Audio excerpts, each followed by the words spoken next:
Well, hello everybody. This is Tim Green with Rattle Magazine. Welcome to the Rattlecast. We're the biggest freewheeling live stream poetry podcast on the planet, in your ears and on your laptops. Today's guest for episode number 323 is Manuel Iris. He'll be here in a few minutes, but before we get in, I should say that Rattle is a publication of the Rattle Foundation, a 501c3 nonprofit working to promote the practice of poetry.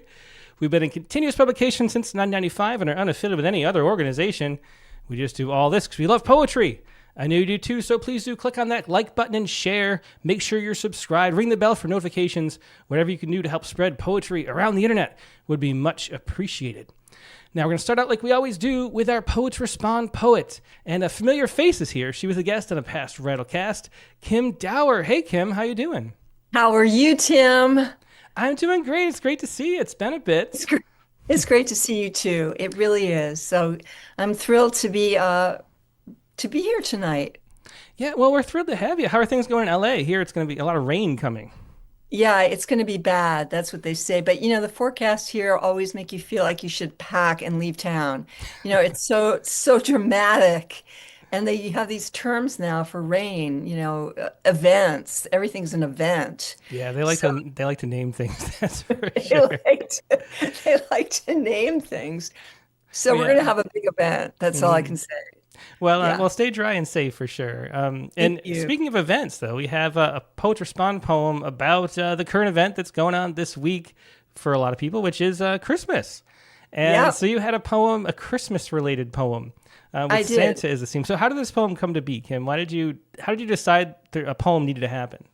It like all of us, it just hits you like this must happen. That's what it is. But I've always been kind of fascinated by Santa, like who is he really? And I've never written about Santa, but we've seen many different variations of Santa, haven't we?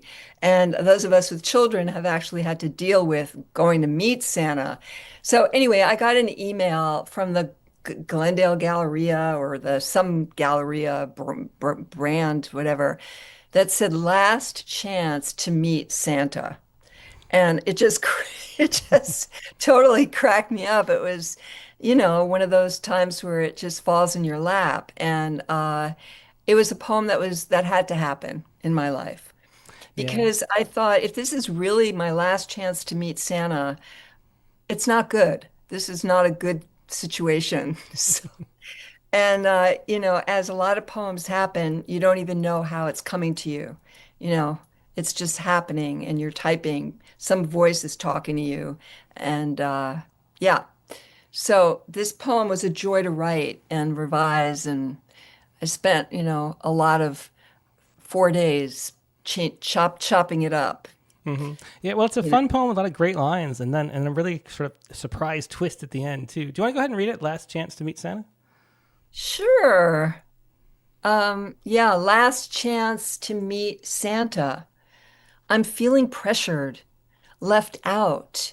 You see, I've never met him, though I've seen him on many street corners ringing a bell or seated in malls, looking dispirited, sniffing his cold white beard.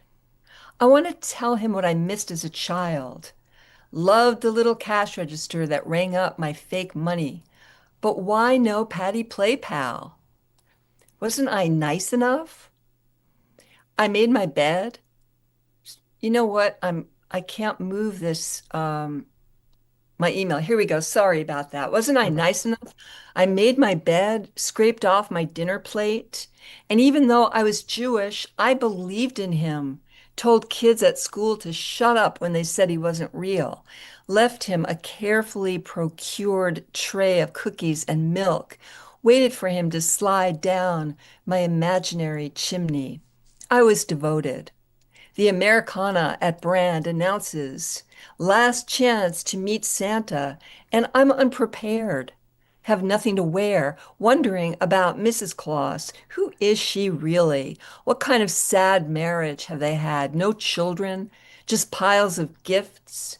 ribbon to trip over all year long, elves popping out of cupboards, dancing in circles, Santa praying in his cubicle for all those ratty heathens, never encouraged to believe, too cool to honor this chubby, red-suited saint, his exhausted reindeer flying over one galaxy after another. Santa perilously sledding through the night sky, bringing gifts as he dodges friendly fire, bolts between shooting stars disguised as shooting stars. Look up. He is coming for us. Do you see? He is coming for us. Yeah, it's a great poem. Thanks so much for sharing that, Kim. It's always really nice to have, something for the holidays on Rattle, and really great addition to the archives. Thanks for sharing that, Kim. Thank you so much. Thank you, Tim. Yep, take care. Great to see you again. Great to see you. Yeah, that was Kim Dower with Sunday's poem, Last Chance to Meet Santa. If you want to submit a poem about current events, most often it's the big news stories that are in the news and smaller stories as well.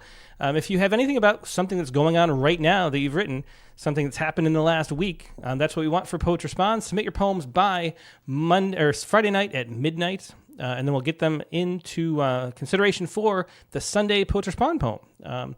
So do that. Go to rattle.com. Up on the sidebar under content, find Poets Respond. You can submit by midnight on Friday. And also you get those poems by email. So go down to the bottom if you haven't yet and sign up for the daily poem by email. Just put your email address in, click the confirmation link when it comes, and you'll be getting poems every morning. All right, now we're going to take a quick break and go to our main guest, Manuel Iris. So sit tight, and we'll be right back with a whole lot more poetry.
And we're back. Thanks for your patience. Like I said, today's guest is Manuel Iris. Manuel served as Poet Laureate of Cincinnati, Ohio, and is writer-in-residence at both the Cincinnati and Hamilton County Public Library and Thomas More University.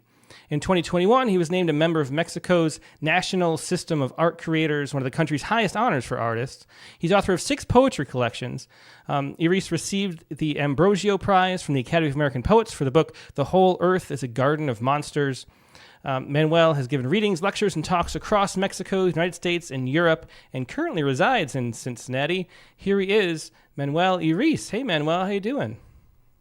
Hello, Tim. I'm very happy to be here and to say hi to all of the people that attends to the biggest, to the largest podcast about poetry in the world. So I'm very happy to be here. Yeah, well, we're really happy to have you on. And I got to say, our friend of the show, Dick Westheimer, who's I'm sure he's watching now, he said, you have to have Manuel on. And so we keep saying, well, we have to have a poem from Manuel submitted so we can publish him, so we can be on. And we finally got it to happen. So I'm really looking forward to this.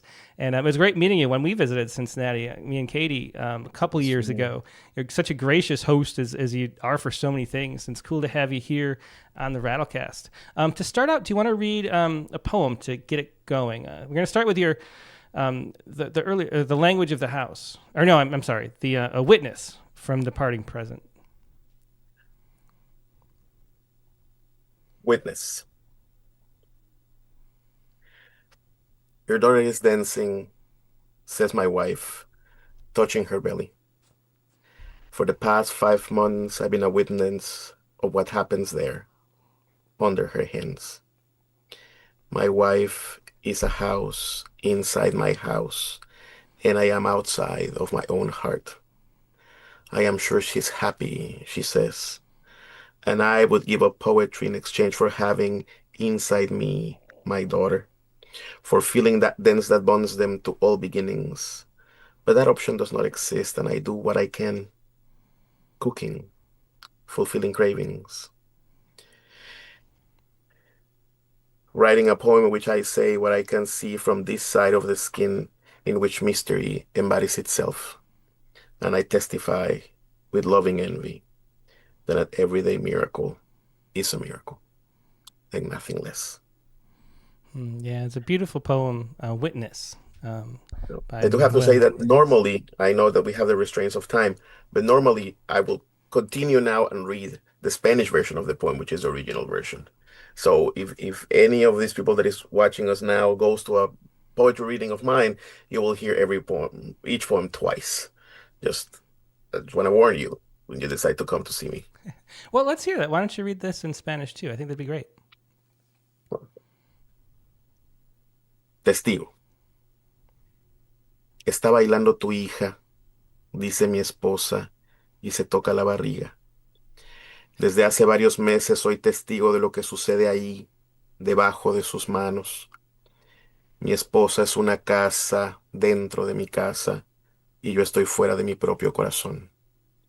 Seguro está contenta, dice.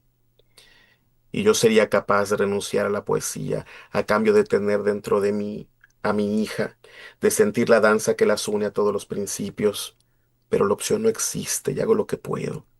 Cocinar, solucionar antojos, escribir el poema en el que digo lo que veo desde este lado de la piel en que se encarna el misterio. Y testimonio, con amorosa envidia, que un milagro tantas veces repetido es un milagro. Y nada menos. Yeah, and that was Testigo, also known as Witness, from Manuel's book. Manuel, so you came to the United States in 2008, and I'm really curious about. I'm always curious about this, about how poetry exists in other countries, and especially particularly you, like what your background is. How did you come to be a poet? And how much, how prevalent is that where you were from? Yes. Well, I was born in the Yucatan Peninsula in Mexico. And I knew since I was very young, before high school even, maybe in junior high when I was like 15, 14 years old,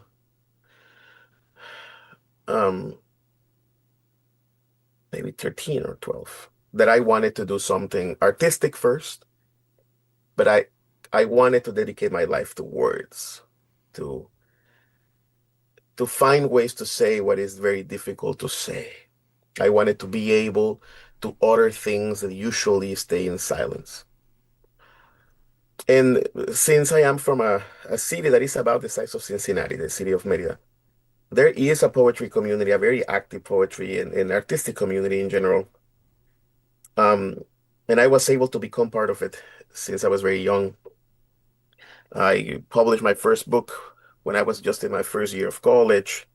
I won an award of poetry when I was really young. I was very, very active in this. But it was only when I came to the United States, when I was working, when I finished college and I started working on my master's, that I came to New Mexico State University with the intention of getting my master's and go back. And then when I finished my master's and I started a PhD in the University of Cincinnati, I still had the intention of finishing the PhD and go back because I was part of the literary scene. I never imagined myself as a poet that writes in English or translates himself. I was a Mexican poet in the United States that was publishing only in Spanish and publishing in Mexico and publishing in Spain and in other Latin American countries. And never crossed my mind the idea that I would become a Cincinnati local poet. That happened later. That happened when I met the woman that later became my wife. When I met my wife, and then even more intensely when I became a father. Um, when my daughter was born in 2018, I realized that I had to make this place my home Mm. because I was not willing to be a foreigner in the world of my daughter. Like, if she belongs to Cincinnati and I belong to her, Mm. I have to belong here. So in that moment, the my way of belonging was to get involved with the poetry scene. I started translating all of my own work. I started going to poetry events and to be part of the city in that way because I was a lot of friends of mine knew that I was a poet, but they didn't have any proof because everything that I had was in Spanish. So all of my friends that were poets in English, they knew that we talked about poetry all the time, but they were never able to read my poems until I started translating myself. Um, that was a very decisive year for me. In 2018, my daughter was born. In 2018, I was named Poet Laureate of the City of Cincinnati. In 2018, I published my first book in the United States. Actually, the first two things that I said, being named Poet Laureate and becoming a father, they both happened in the same day. I was in the hospital. My daughter was just born Oh, when I wow. received a call from the mayor's office to tell me that I became the Poet Laureate. And they asked me, would you like to come tomorrow for a press conference or something like that? And I said, no, I can't. I just got a baby. If it wasn't because I just had a baby, this would be the most important thing in my life. But right now, I think also that this baby came into the world for me to always things in perspective. She was born in the middle of, at the beginning of Poetry Month too. So every Poetry Month, there is one weekend that I have to drop every poetry event because I have to organize a birthday party, you know, and I do it happily. Um, and for me, the transition between being a poet that only does poetry things from far away and then becoming a poet that is writing and thinking poetry in this new home to now, after all of these years and all of the events that have happened in these years, now to feel that I am part of this Mm. has been a series of rebirths and redefinitions of myself in which the only constant has been that I am a poet. Mm. That has never changed. That has been the center of my definition of my own self since I am very young. Um, so right now, a lot of people ask me, so are you still like, I know that I am a Mexican poet. I also consider myself an American poet. I am a poet that works, that translation now has become part of my editing process. Sometimes I'm translating myself and I like better what is happening in English and I go back and change the original. And if I change the original, is that an original still? Or which one is original now? So because translation is now part of my writing process and not a secondary part, but part of the poiesis, I the only thing that I hold as sacred and as truly important for my own identity is the fact that I am a poet. Hmm. They can put all of the last names after it. I can be a Mexican poet, a Mexican American poet, an American poet that writes in Spanish. I'm an American born, a Mexican born American poet. It does not matter as long as they say poet there. That is what matters to me. Yeah. And the practice of poetry now in the poetic world is very different from the two places. Hmm. They're very basic difference. I'm going to tell you one.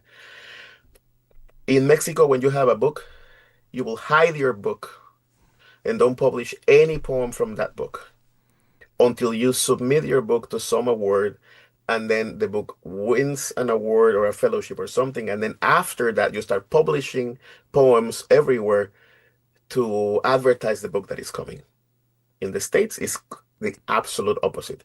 You have to publish poems in every journal to gain some credibility and then go to a printing house and say, hey, I have all of these poems published everywhere. They have been accepted in this place. Maybe the book is a good idea. Hmm. So every time that I wrote a book, I didn't know which way I was going to go. Should I hide it? Because if Hmm. I publish in journals in the United States, I cannot submit it to any award in Mexico because they are the anonymity is very important. Hmm. Yeah, Um, that's really fascinating. So do all the most of the books come from awards then in Mexico? a lot of books come from Hmm. awards. There is a very good amount of awards, or from, if not an award, some sort of publication, call for papers, some kind of maybe the university is going to say, well, we have a publication fellowship, but all of the books that we're going to read have to be anonymous and unpublished. Hmm. So we know, so we only um, judge the book without the bias of the author. Hmm. Well, that's fascinating. Like, so which, because so many of the things we do just in life are things that we do because that's how it's been done, and we haven't thought about whether or not that's the best way to do it. Mhm. Which way do you think works better? I mean, I guess there's positives and negatives for both, but to have to sit and wait on a book for a long time seems difficult. But then at the Yeah. same time, there's a lot of freedom in winning an award and then sending out your poems too. Is advertising, man. That works a lot better from a Both marketing both standpoint, I guess. both things are difficult because Hmm. um the awards, for example, in Mexico, there is a tremendous amount of awards, but so many of these awards have um rules. Like, for example, this book should not be waiting for results of more than one award. So you send it here, then you know that you didn't win, then you send, and you're Oh wow. wasting a lot of months, because then after you send your book to the award, maybe they're gonna take 3 months, 6 months to give results, and hundreds of people send their Hmm. books, and one is gonna win, you know. Um, So it is very, very, very competitive. There are many awards of many kinds. There are statewide awards, citywide awards, national awards, international awards. There are others that are not precisely awards. I mean, like they don't have cash awards, but the publication is the award. Hmm. There are also those. There are other ways to publish, of course, with the printing houses and things like that, especially after you have a career that is solid, and the printing houses know you and all of that. Um, what I have seen in the United States is that it's very difficult to get one poem into a journal. I have friends that tell me, I just got 25 rejection letters. I just got so many rejection letters. And I honestly don't know if I have my skin that thick. Hmm. Like that is I don't know if my ego can take that many rejections. Um, so I gravitate between one and the other. I've been Yeah. lucky enough um to well, also I haven't been able for a number of years to participate in the American publishing life in the way that I can now, because when I was the Poet Laureate of Cincinnati and all of those things, I was not a citizen, and I became a citizen about 3 or 4 years ago, something like that. And now, um, this book, the one about Hieronymus Bosch, um, I was able to submit it to an award of the Academy of American Poets, which you have to be an American poet to do it. Hmm. So now I am in a playing in a different field that I didn't have access to before. So one thing is writing, which is an act of spiritual exploration with um, verbal results, I think. I think that the poem is the testimony of spiritual search. But then after the poem is done, there are all these uh, rules and machinations that are part of the literary and social life. Um, and that negotiation is the part of the life of the poet that I find more complicated and less pleasing. Um, Yeah, well, I think I we would all love probably to do. just be able to write and that's it, but there is Hmm. all of that. Yeah, yeah. Well, in I want to talk. I mean, there's a lot I want to talk about. Let's hear another poem first, though. Do you want to read "The Language of the House"? Yes. This is a poem that I wrote when my daughter was learning how to talk. And I was worried that she was not going to be able to speak Spanish. Um, and if you have ever been in an immigrant household, you know that they speak one language from the door in and one language from the door out. So that is why, which includes car doors. When the family's in the car, it's like a small embassy going everywhere until someone opens a window and the other language comes in. So I wrote this poem out of that fear, and it's called The Language of the House.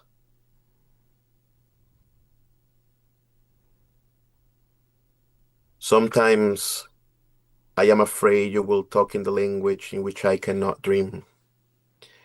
I almost always wish that you leave first the language of the house, the one in which I lull you to sleep, in which I imagine you telling me your things.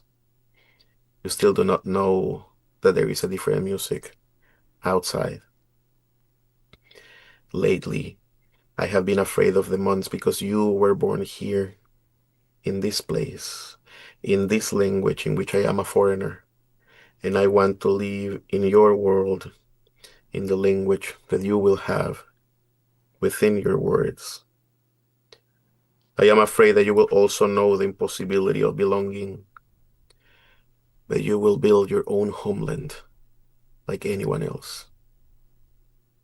If someone asks you where are you from, tell them that you came from your father's heart, a heart that will learn any language to talk with you.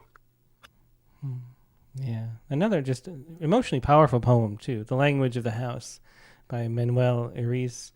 Um, what can you tell us about that process? It's another fascinating thing too. That translating, from one language to another as you're writing poems, and having both the poems be bilingual both ways, one informing the other. Mhm. The music of the two languages is so different. With all Yes, the sort of the hard stops and a totally different grammar structure, between English and Spanish. yes. Is it hard? I mean, the translation.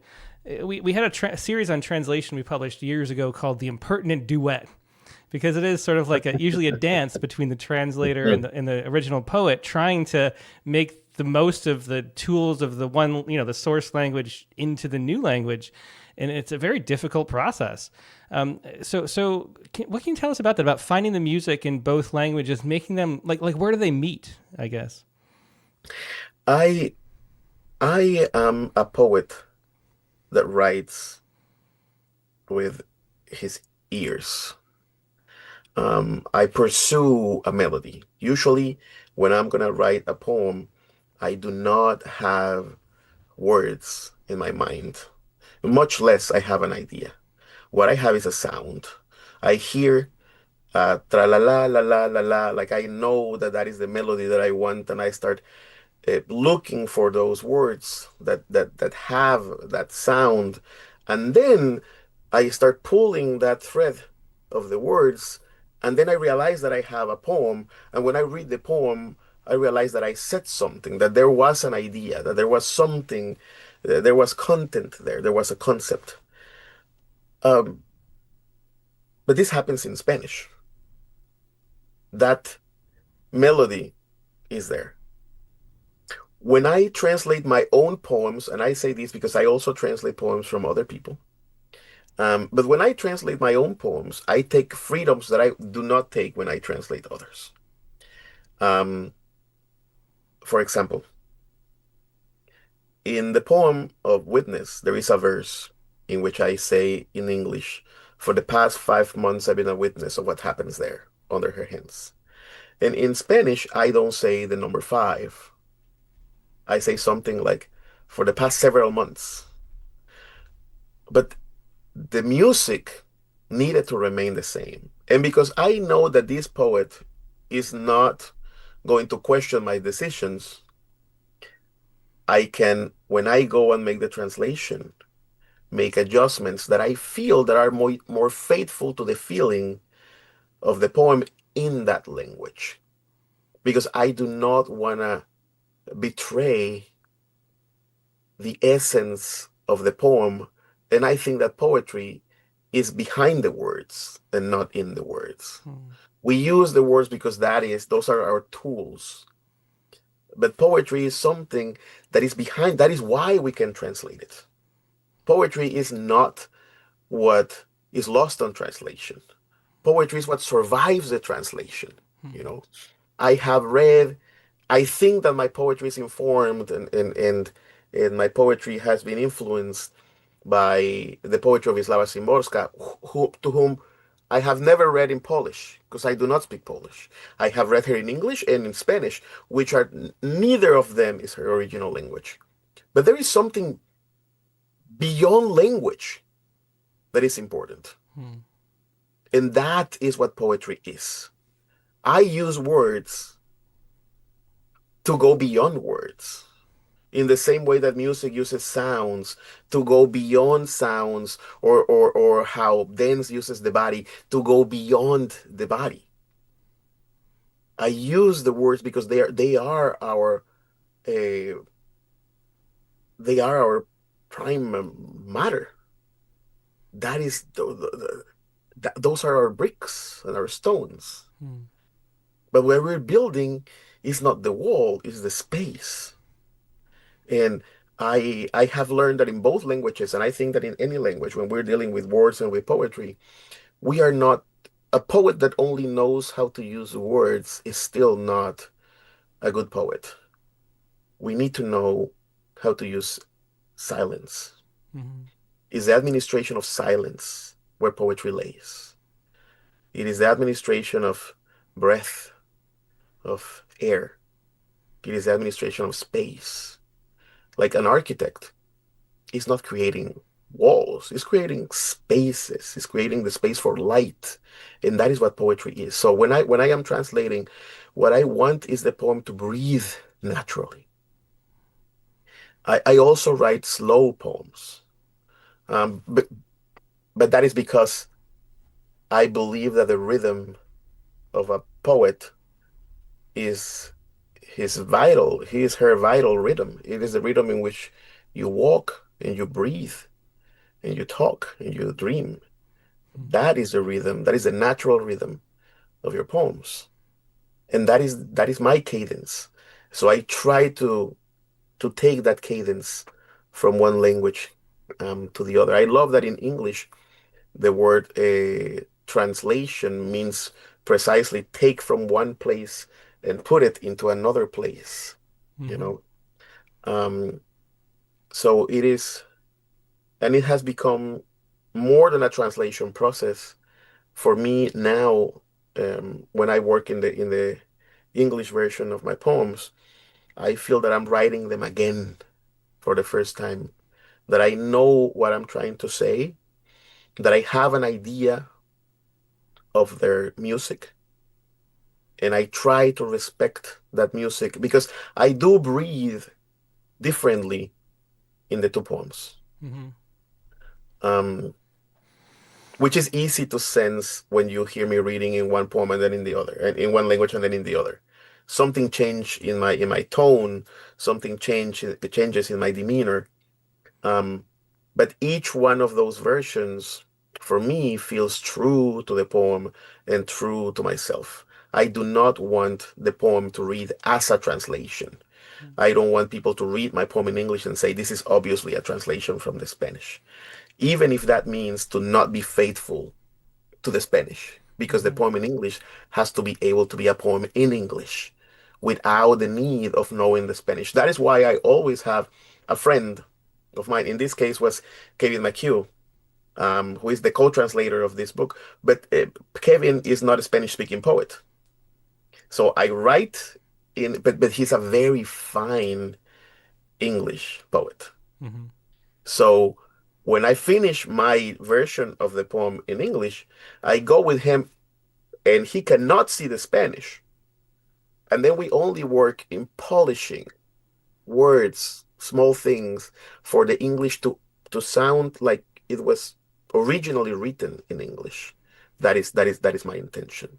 Yeah, well, that makes a lot of sense. I think my favorite poet in translation is Eugenio Montale. And I love Absolutely. when Charles Wright translates Montale because of how far he lets himself stray. How it's a poem in English. I love the way that you said that it's a space that you're building, and you're entering that space from two different languages rather than word for word trying to make it mean the same thing or say it exactly the same way. So it's really interesting. How far do you find yourself straying in sort of like the visual elements and things like that? Do you go very far in different places between the two languages? Not very far, because I only let myself um, go on straight when it comes to the sound. I am willing to do everything in order to keep the sound that I believe the poem needs. Because without the music, the poem is not a poem. Mm. I believe that a poem that is not musical is not a poem yet. It's a great essay. It may be a magnificent idea. It's not yet a poem. Um, so I am willing to go. And also, this is another thing that I have to confess. Um, my editing process almost never adds words to the poem. Mm. My editing process is always a process of elimination. The only thing that I add to the poem during the editing process is silence. When I'm writing my first draft, I let myself write everything that I need to write, and it's usually way too many words. Now, what I do is some sort of like bonsai pruning. Um, when you're trying to make that bonsai the best bonsai, you cannot glue branches in. You have to work by elimination, and that is more or less the way that I edit. So I don't let myself strand very much in either language. Mhm. However, I have noticed that since translation became part of my poetic process, my verses became shorter. My poems became um, also sort of, I don't want to say smaller or shorter, but more direct. And I think that has to do with um, this very direct, very practical nature of the English language. Spanish having the sound that it has. Um, like, why would you say something in 1,000 words when you can say it in 10,000? Like, we just love repetitions and love, wordplay. But then when I translated that into English, because the sound was not there to justify it, it was just, you know, it was senseless. And then I was like, okay, let's play with this. In English, all of this section is unnecessary. What if I also take it out of the Spanish? And then I saw that my poems became much more compact. I was also doing this in a later stage of my poems, of my poetry. When I was younger, if we ever read, I don't recommend it very much, but if we read my youth poems, there is all of this linguistic cleverness. I am I was also reading a lot of the avant-garde and stuff, so there is this wordplay and then a lot of fireworks, you know. Um, but now I am not interested in fireworks. I'm interested in light. Hmm. I'll rather write a poem that is like the little fire of a candle, than a very vibrant poem that is like fireworks, because those fireworks um, extinguish themselves very quickly. Hmm.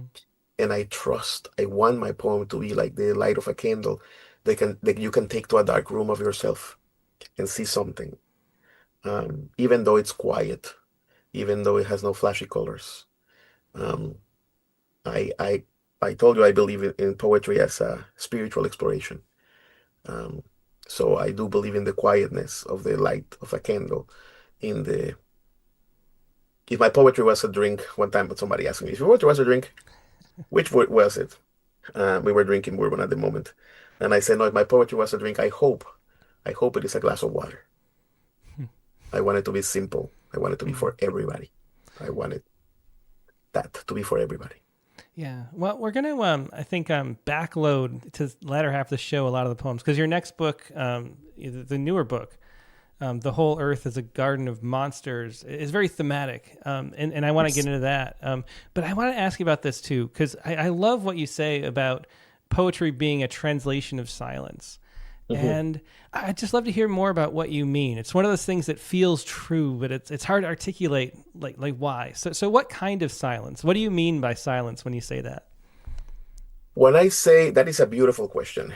When you ask me what do I mean by silence, um, I'm gonna I promise to not digress very much, but I'm gonna tell you two stories which are part of this answer. One is that I have a book that is an anthology of poems that was published in Poland. And a lot of the poems of one book that is called The Disguises of Fire talk about silence.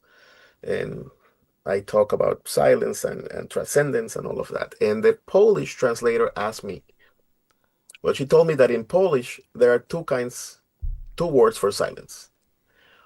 One that means the absence of every sound, and one that means the absence of every word. And then she asked me, which one do you want me to use? And I responded, I have no idea. For me, it's silence. I was not thinking of that when I was writing the poems. And I did the only thing that I could do, which was to say, you choose. You are a great poet, so I trust you. And you don't have to marry one of the two options. If in the same poem you feel that you need to switch from one kind of silence to the other one, just do it. I can obviously not question you on that. Uh, so I am completely certain that those poems that I wrote I are much more interesting in Polish than in Spanish or in English because they have that layer of extra significance. So that was one issue with silence. Even our concept of silence, when you ask me, what do I mean by silence? What I usually mean by silence is the impossibility to utter with words something. You know, if we have all been in love, we know that saying I love you is not enough. That words as we know them are not enough. And then, because even though they are not enough, they are also the only thing that we have to express. What we try to do is to use those words beyond their regular structure. We try to make the words go against themselves, against their own nature, or maybe not against, but beyond themselves, beyond their own nature. You know, we try to make language um, say things that are beyond language. And that is silence. Silence for me is the impossibility. It's when you cannot reach with language what you have to put into language. And then poetry is that possibility. The second story that I was going to tell you, and I'm going to be very quick, is that when I was a kid, in my house, there were no books. My grandpa had the hope that I will become in the future a man of books and a man of words, a cultivated man, the first one to go to college, etc. So he brought one day a dictionary, big, beautiful dictionary, the equivalent of the Webster dictionaries in Mexico, which was a Larousse dictionary. I saw this gorgeous book and I asked him what it was. He told me that it was a dictionary. I asked what a dictionary was, and he responded like this. He told me, whenever you don't know what something is, you look on this book, and this book will tell you what anything is. And I thought that in my house, we had a book with all of the knowledge in the universe. And I became obsessed with this book that knew everything. And I started looking up the definitions of like air or light or sadness or things that I couldn't point at with my finger, things that for me were very difficult to say, to define. And to my great surprise, there were definitions. So then I started playing a game, which was I would write my definition first, and then look in the dictionary and compare those two definitions to see which one I like the best. I don't know for how long I played this game.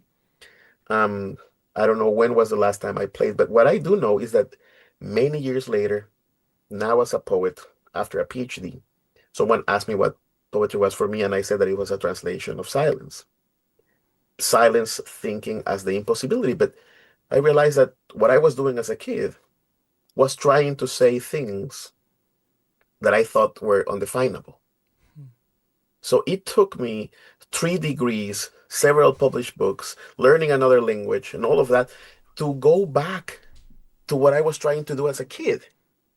And I think that Gaudí, the architect, was very right when he said that being original is going back to the origins. It took me a long time to go back to that origin of what I thought that poetry was. So I do think as I didn't think it at the time, but I had that intuition when I was a kid that I wanted to say things that were apparently beyond language. I'm sorry for this very long answer. No, that's great. It's fascinating, and that is, I think, the best definition of poetry too. It's the expression of something that hasn't been expressed. It's finding a way to turn that chaos of our actual experience into some kind of order that we can share and understand. And I think that's why it's so powerful on so many levels. So it's, I think, a really great way to put that. I should say at this point, if you're enjoying this conversation, it's so fun listening to Manuel talk about poetry. Please do click the like button. It always helps more people watch later if you click like right now. And also, if you have any questions for Manuel, leave them in the chat window, especially on YouTube. That's the one I pay attention to the most, and I'll try to pass any along. But Manuel, let's jump in to your newer book. The Whole Earth is a Garden of Monsters, which is very thematic. Different book from the It is a very different book from very different book. Yeah, yes. From The Parting Present, which we've read 2 poems so far from that book. But this is highly themed and really you dove into a few characters. So what can you how can you describe what you were doing with this book, and how did the project start? Because it is a departure from what you've been doing before. It is a huge departure from what I was doing before. But I have to say that The Parting Present is also a departure from the things that I was doing before. And this is important because as a poet, I believe that safety is something that we look for in our lives, but we shouldn't cling to that in our art. The poet needs to be able to fail. We need to be able to take the risk of failing, because poetry is the only space, at least in my life, where I am completely free. I negotiate in every other aspect of my life. I negotiate the way I dress. I negotiate the way I talk, to my students, to others. I negotiate, there are societal rules. Even when I finish writing the poem, then we have to negotiate, with the printing house and with the venue where we're going to read it, with all of these things there. But when I'm writing, that is the one space in my life where I am free. And if I only write poems that are an imitation of those poems that have been successful somehow, then I am the one that is taking that freedom away from myself. And I don't want to be my own jailer. So when I was writing the poems of the parting present, what I was trying to do was write a book of poems that had no theme. You know how the MFA kind of book where you have an overarching theme and theme, and then you write poems about that, and there is a semantic field. There are certain words that you're going to repeat. There you do your research. That's exactly what I didn't want to do. I wanted to write poems as I wrote poems when I was an adolescent, just about things that were happening in my life, and wait for a couple of years and then put them together and say, this is some sort of a journal. This is a bouquet of wildflowers. They don't all have to look the same and talk about the same. Then my daughter was born, and I started writing poem after poem about her. Even the whole book is not about that, but there is a certain repetition, and it does become a central line of the book. Then I was worried because I've never written poems that were so personal and so domestic. I've never talked so much about what happens inside of my house. I never expressed love that way. When I was younger, I wrote many love poems, but they were all the usual love poem of a young boy, erotic. They were romantic love. But this newfound tenderness for my daughter, this new kind of love, was much more difficult to put into words. And once it was written, I was afraid of publishing this book because who was going to take seriously this bunch of domestic poems about fatherhood? The pandemic hit. I didn't know if I was going to survive it. So I wanted to write and publish this book. Just in case I didn't survive it, I wanted to tell my daughter with my voice that I love her. So I published the book, and to my great surprise, the book was successful, and people liked these poems. And people saw in these poems things that I didn't know were there. But then afterwards, I was able, because this book was published in 2021. So in all of these years, I've been reading and going back to certain artistic obsessions like Hieronymus Bosch, this medieval Renaissance painter. And I knew that I wanted to write something about this painter. But I also knew that I didn't want just a book of ekphrastic poetry where you have this, this one portrait or this one painting and then the poem. I wanted to bring that him as a character and his work to the current life of people. Like, what is the representation of this? And then when I started writing this book, well, first I started reading everything I could and doing all of this research about Hieronymus Bosch. And then when I started writing, I realized that I needed a character to have some sort of dialogue. Like if Hieronymus Bosch is going to be in the current world, I needed a person of the current world to show that and to say things back to Bosch. So then I invented this guy that is called Juan Coyoc, later named Juan Dominguez, and he is maybe Guatemalan, maybe Honduran, somewhere there, man that's escaping the narco problem in his country, decides to migrate into the United States. The stories of Juan Dominguez are sometimes the stories of some of my students and some of their families, are sometimes stories that I read in the newspapers. So what I say in the first note when the book starts is that Jerónimo's boss is a historical person. He did exist, but we know almost nothing about his biography. So even though he's real, he's largely imaginary. In the other hand, we have Juan Dominguez or Juan Coyoc, who I invented. He's a fictional character, but his life is based in many real events that happened to hundreds of people. They didn't all happen to the same person, but many of these things did happen to somebody. So even though he is imaginary, he is largely real. So we have a historical character that is very imaginary and an imaginary character that is very real. So what I want to do is to vanish the border between reality and fiction, because the aim of poetry is not reality nor fiction, is the truth. And truth can be told with fiction or with the telling of historical facts. But I do not confuse truth with facts. And that is that the book is made then as a series of mirror poems. I write one poem about Jerónimo's boss, followed by one poem about Juan Dominguez. And these two poems are going to have many repetitions of verses between one or the other, or words sometimes.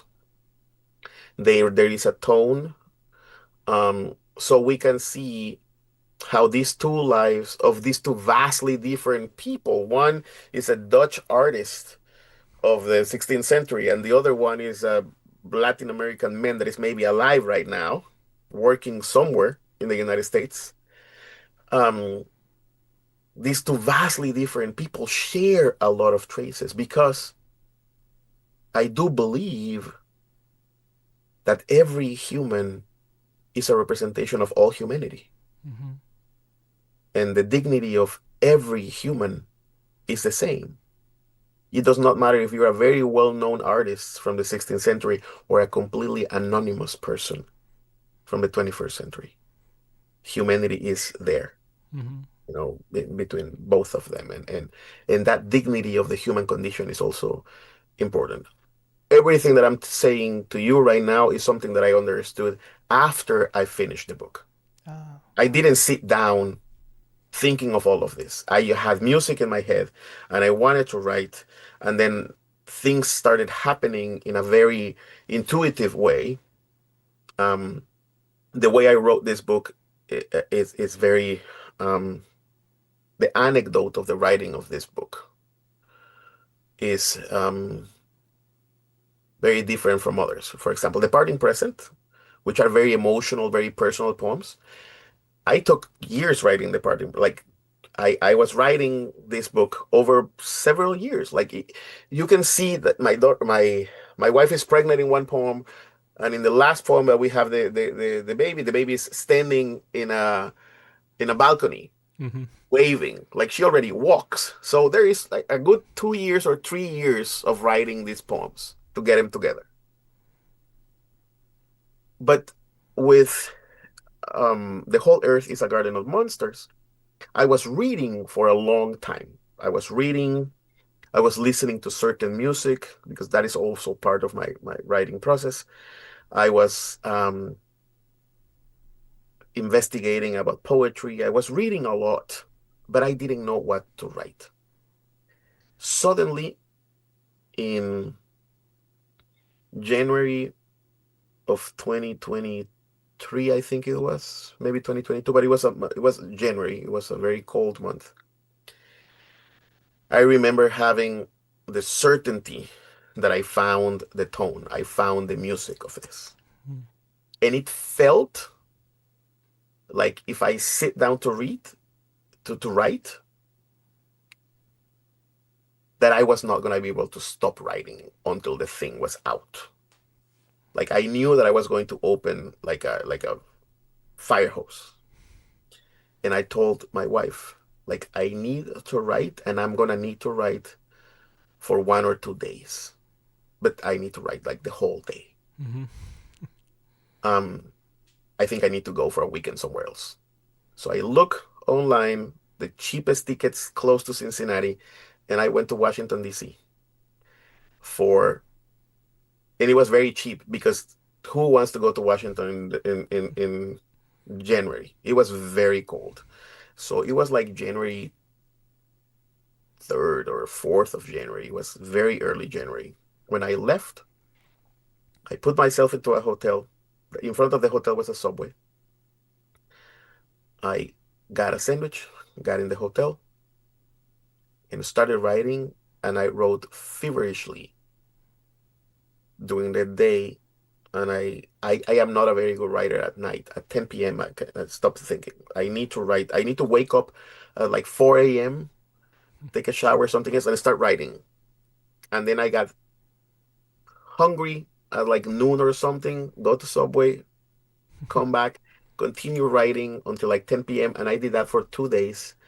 And I wrote the whole book Oh, wow. in that time. But that's because but it took me a good 2 years to arrive to that point. So I would be lying to you if I tell you that I wrote a book in 2 days. Mm-hmm. I vomited all of those words in 2 days, but the chrysalid stage was very long. Hmm. Well, I would Uh, have never guessed at that writing process for after reading this book, which is really really powerful and fascinating book. Do you want to read the two sunrise poems? Maybe is a good place to start. yes, yes. Those poems are part of the almost the very beginning. They are the very beginning. These are the opening poems of the book.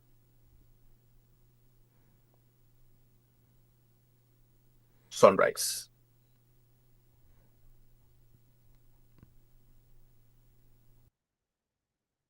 You wake up, Hieronymus Boss, and open the eyes, the mouth on that face that we have all forgotten, which we imagine regardless of your portrait, your face that despite being true is less reality than everything you painted. Because you, Hieronymus Boss, you did not imagine anything. You saw what we are on the inside. You know that seeing the center of hell should also be called epiphany, spiritual enlightenment, mystical experience, testimony, converse of the saints, seer at the stake, forgotten and present, Hieronymus Boss. You are also sacred.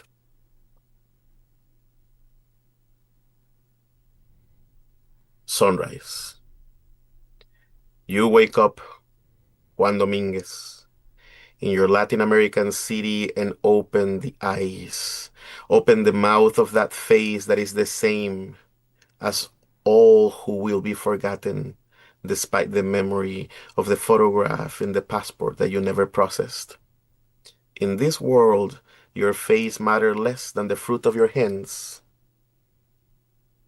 Cocoa, black beans, coffee, the people who besiege you, the demons that now arise among the living green are barely human.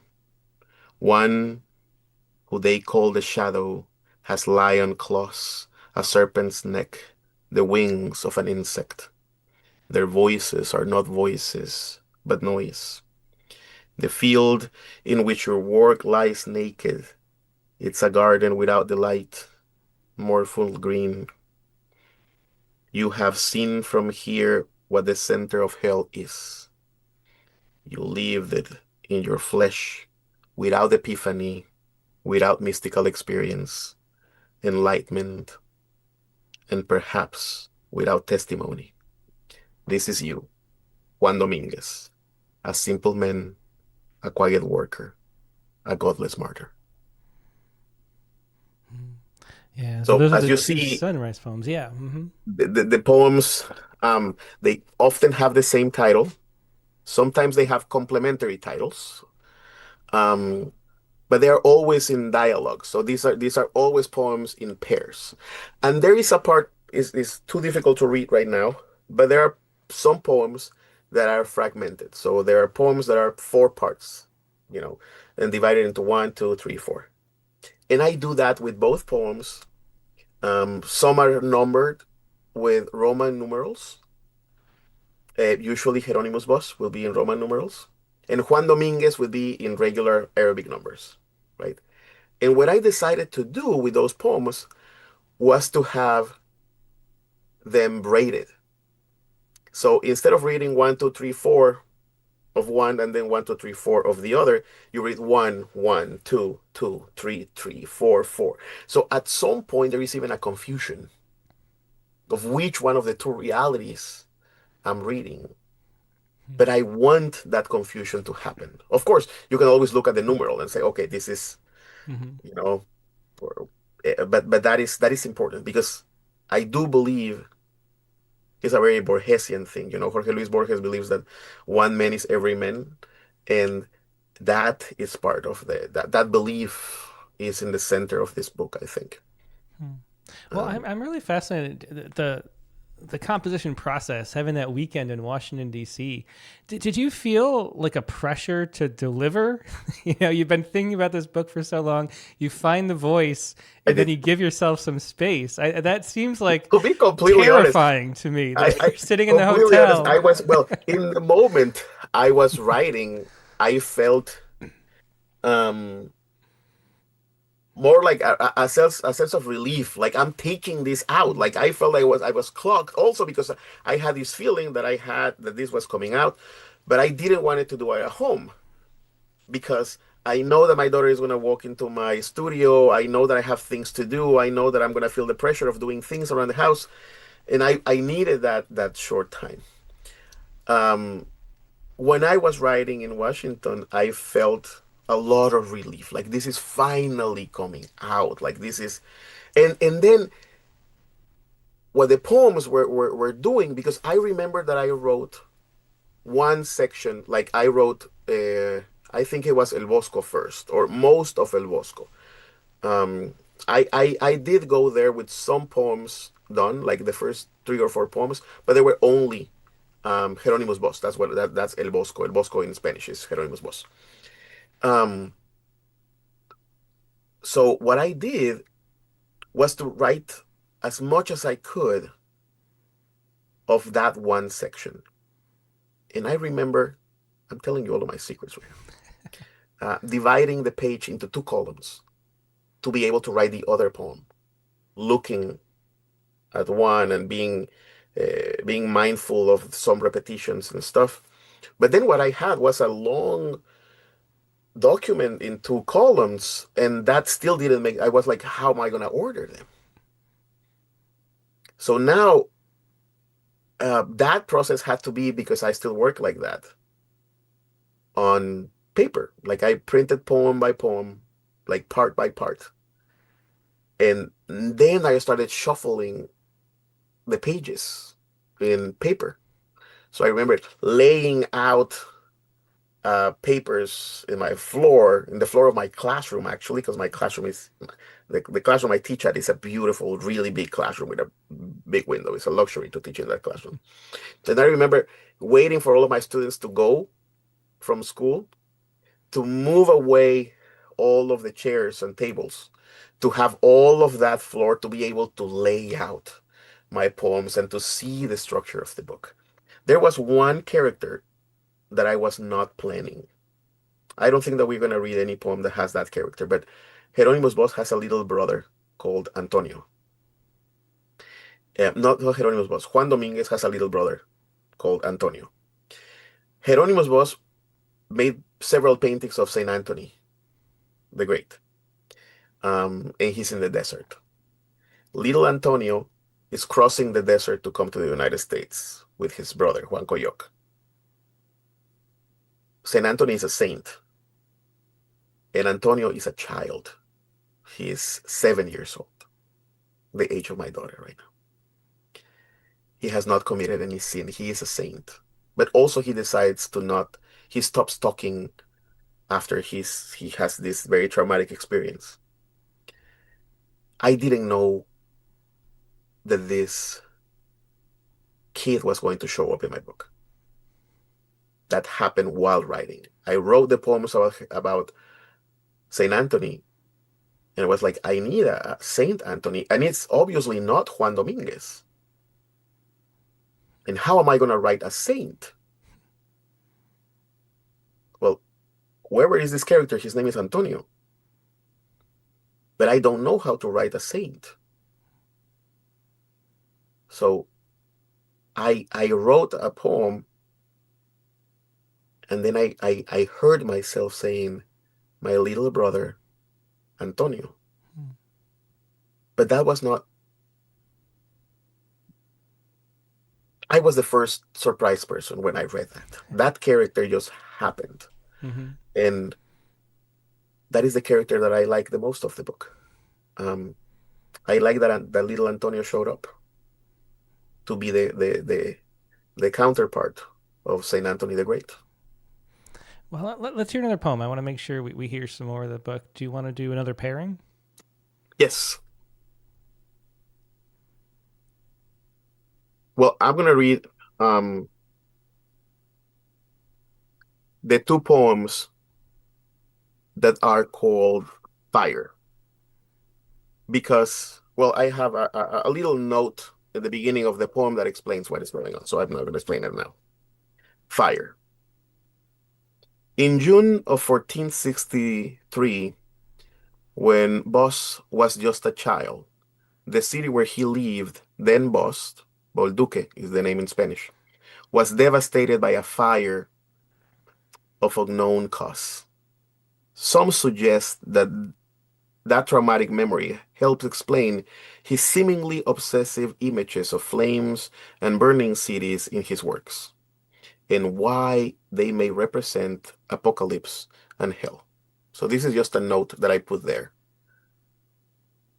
The poem says, at 4 in the morning on June 13th of 1463, my house smelled of paint and my name was still Hieronymus van Aken. At 5 in the morning of June 13, 1463, my father, my brothers, and I, the youngest, were in church, decorating an altarpiece. I amused myself imagining I saw them a couple of times, the rats hidden behind the altar. When we went back home, the birds sang, and so did the owls. It was Saturday, and my name was still Hieronymus van Aken. At noon, on June 13th, 1463, I wanted to play. So I walked out of the house. Outside, the sky stretched wide. The world was completely flat, and the word America did not exist. At 11 o'clock at night, I could see on my father's shoulders a burning crucifix. A statue of the Virgin turned to ash. Our houses, our streets, our church were bitten by the fire. The rats escaped from the buildings. The birds left the nearby trees, but the owls remained there, watching calmly. Everything was on the run except for them and the people who were fighting to preserve the town for the following morning. Among the screams, I saw people rescuing jewelry, rescuing animals, and others who had no help to save their children. Our church illuminated the entire town. I learned, better than in the homily, that fire forces people to confess their devotions. It lays bare their souls. My childhood also was consumed by the flames that night. Because of that day, years later, I have painted hells of fires, and the name of my town became my own.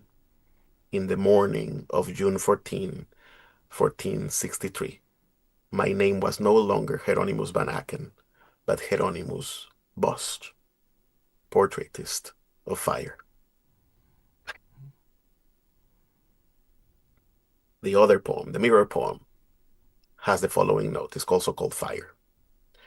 At least 8,000 hectares of forest on the border with Mexico and Guatemala have been consumed by 162 fires in recent months, and the number of hectares burned could increase to more than 200,000 once the evaluation of damages is completed.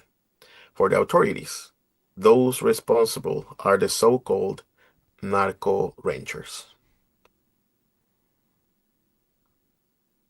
At 7 in the evening of June 13th, 1993, the house smelled of coffee and wet soil. My name was still Juan Coyoc. At 9 o'clock in the night of June 13th, 1993, my mother, my father, my brother Antonio, and I, the eldest, planned to sleep. Some birds returned to their homes, and the owls were silent.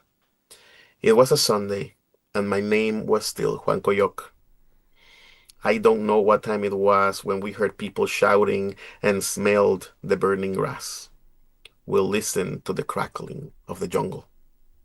We learned that the fire the demons had said had run wild and was consuming our homes.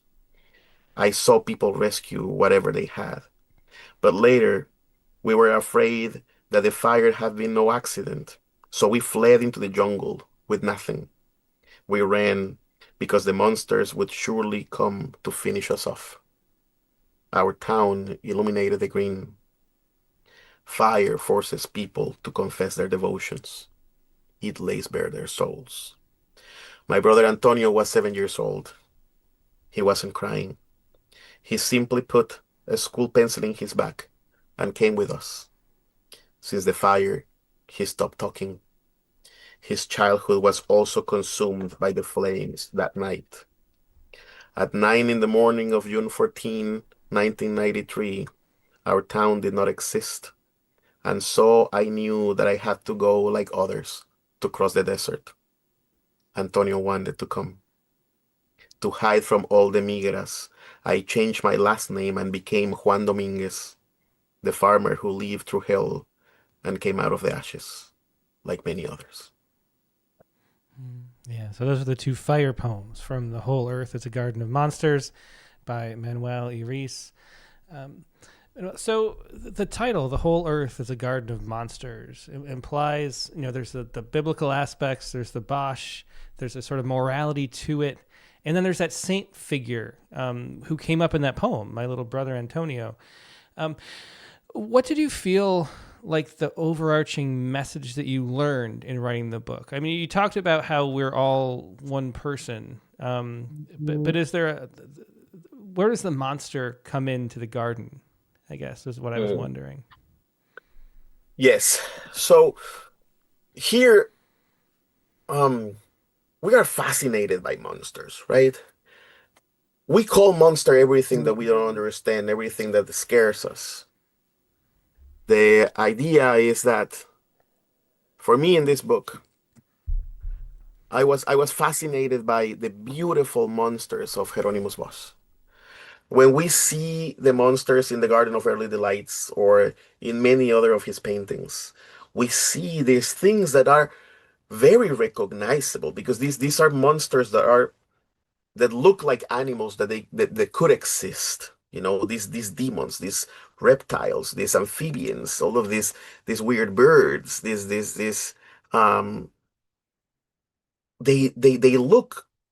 are dreamlike, right? Very, very surrealistic. But that is also the nature of the human condition. We feel like that.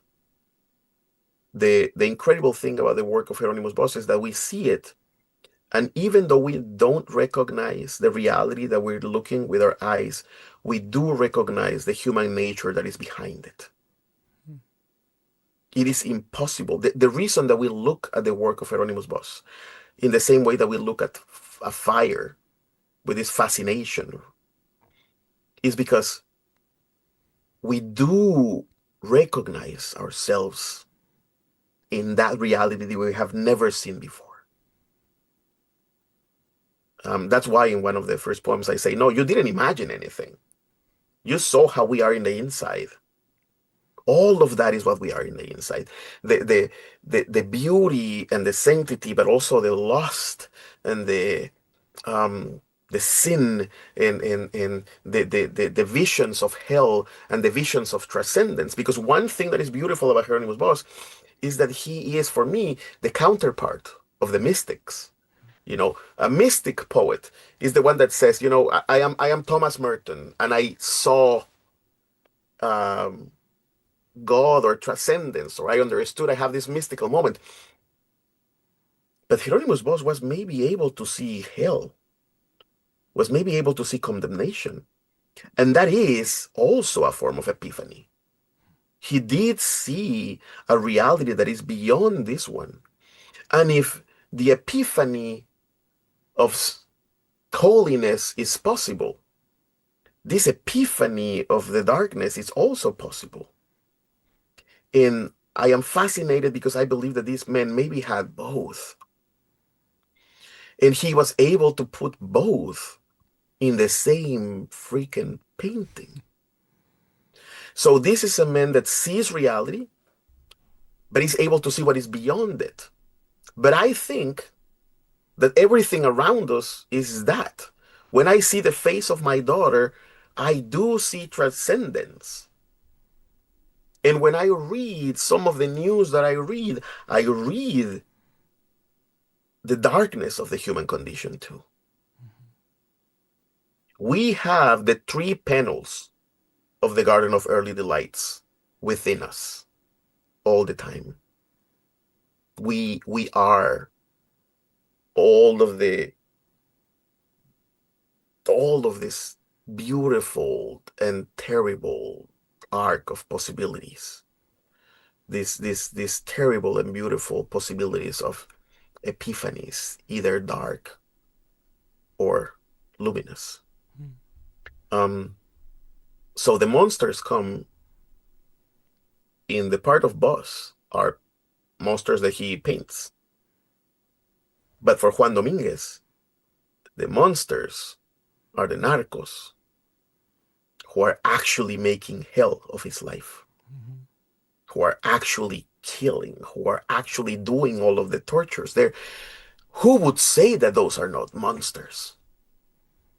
I'd rather fight with a monster of the paintings of Hieronymus Bosch than with one of these men today. Like, I think that both Bosch and Juan Dominguez or Juan Coyoc are facing the worst of humanity. And they are able to see the repetitions of this because they themselves are some sort of a repetition of the other. We are all a bunch of echoes, even though we are all original and we are all happening for the first time. I think that those two things are true at the same time. Yeah. So they are vastly different. Yeah, well, really well said, and definitely the weight of the book is impressive. Do you want to close out? We're up on time. Do you want to read the last two short poems you had, Marginalia, and yes, and Border? In Border, yeah. These two also have a little note, which is an explanation. Maybe my medievalist friends know already. Let me find the Marginalia poem. Marginalia.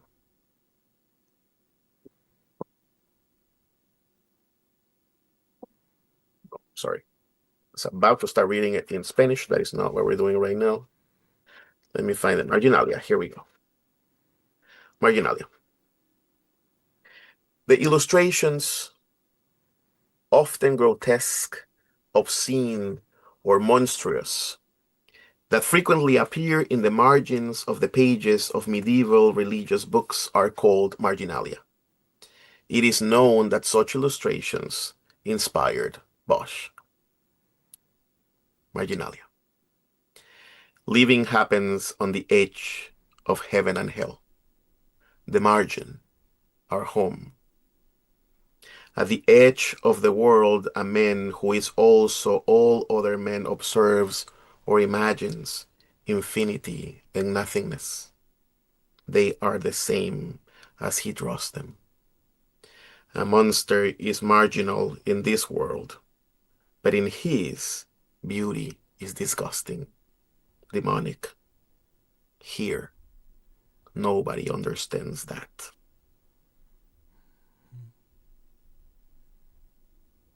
The other poem is not called Marginalia, it's called Border.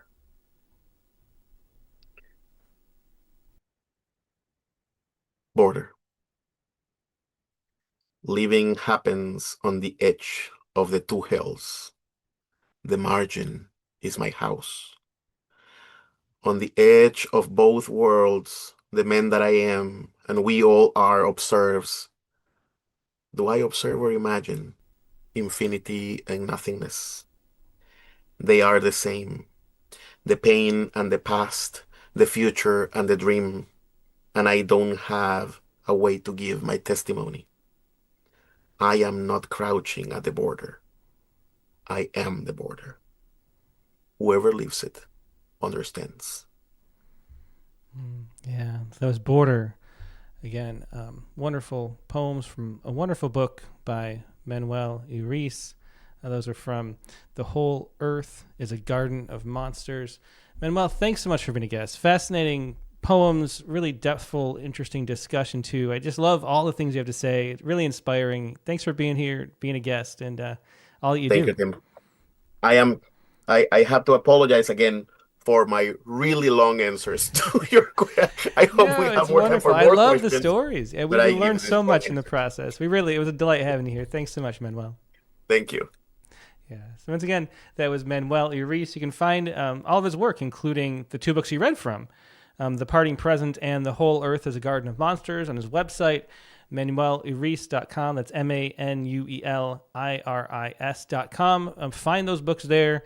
Also, check out the Poetry Space. He was a guest there in episode number 67, talking about Szymborska too. So, and there's a whole lot more you can find online too of Manuel. And I know you want to, so do check it out. Now we're going to take a quick break and go to the prompt lines. And the prompt for this week was to think about the biggest improvement you've made as a poet this year and write a poem that showcases your skill.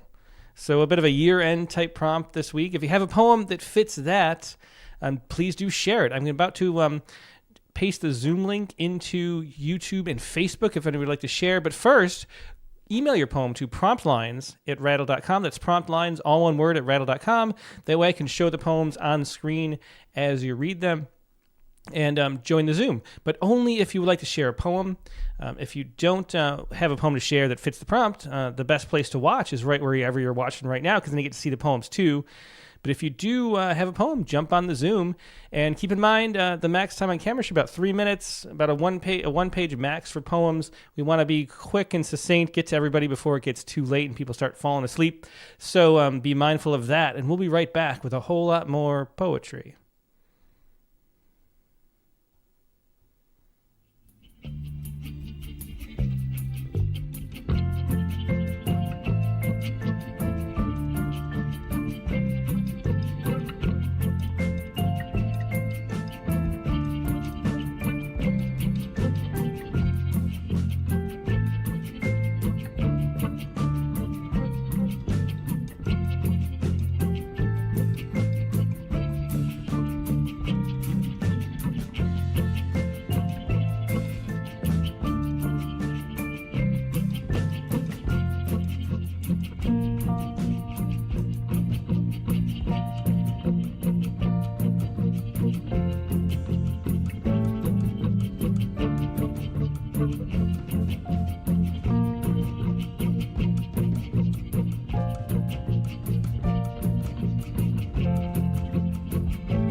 And we're back. Thanks so much for your patience. We've got our prompt poems editor, associate editor, and my wife, Katie Dozier, our creative editor. How about that? Katie Dozier. How you doing, Katie? Just say that. I'm doing great. Really loved getting to hear from Manuel again. I just find his passion for poetry really inspiring. Yeah, it definitely is. And it was just I don't know, the spiritual aspect of poetry was on full display in all the things he did. Meanwhile, you're staring at your fantasy football because the Rattle Fantasy Football League, Katie is in the playoffs. I did not make it. I have a shot at winning the whole thing. I have to win this current game. Well, I really want you to because I'm so invested in this. We do send a trophy to whoever wins. And David Eddington, who is the best team in the league, is in England. And the postage on that trophy will be more expensive than the trophy if he wins. So you want me to win just so you can just deliver it by walking it across to my office? Well, that is convenient. Yeah, that is a good aspect. Yeah. But congratulations on pulling ahead. Hopefully, we'll keep us posted as the show goes. Honestly, I care so much more than I should. Okay, here, my name is I Am Gonna Win, by the way. You are. Name. You told us. I am. Like the I Am's get it. It's okay. All right. So that we do have a poems and stuff going on. We do. It turns out we do have poems going on. So what did you do with the prompt, Katie? What was the thing that you learned this year that that you're proud of, I guess? I think having had the fun experience of having Billy Collins on the Poetry Space, getting to meet him, and then of course he's going to be on the Rattlecast on January 19th. I've just been thinking so much about how I think poetry needs to do better in terms of being invitational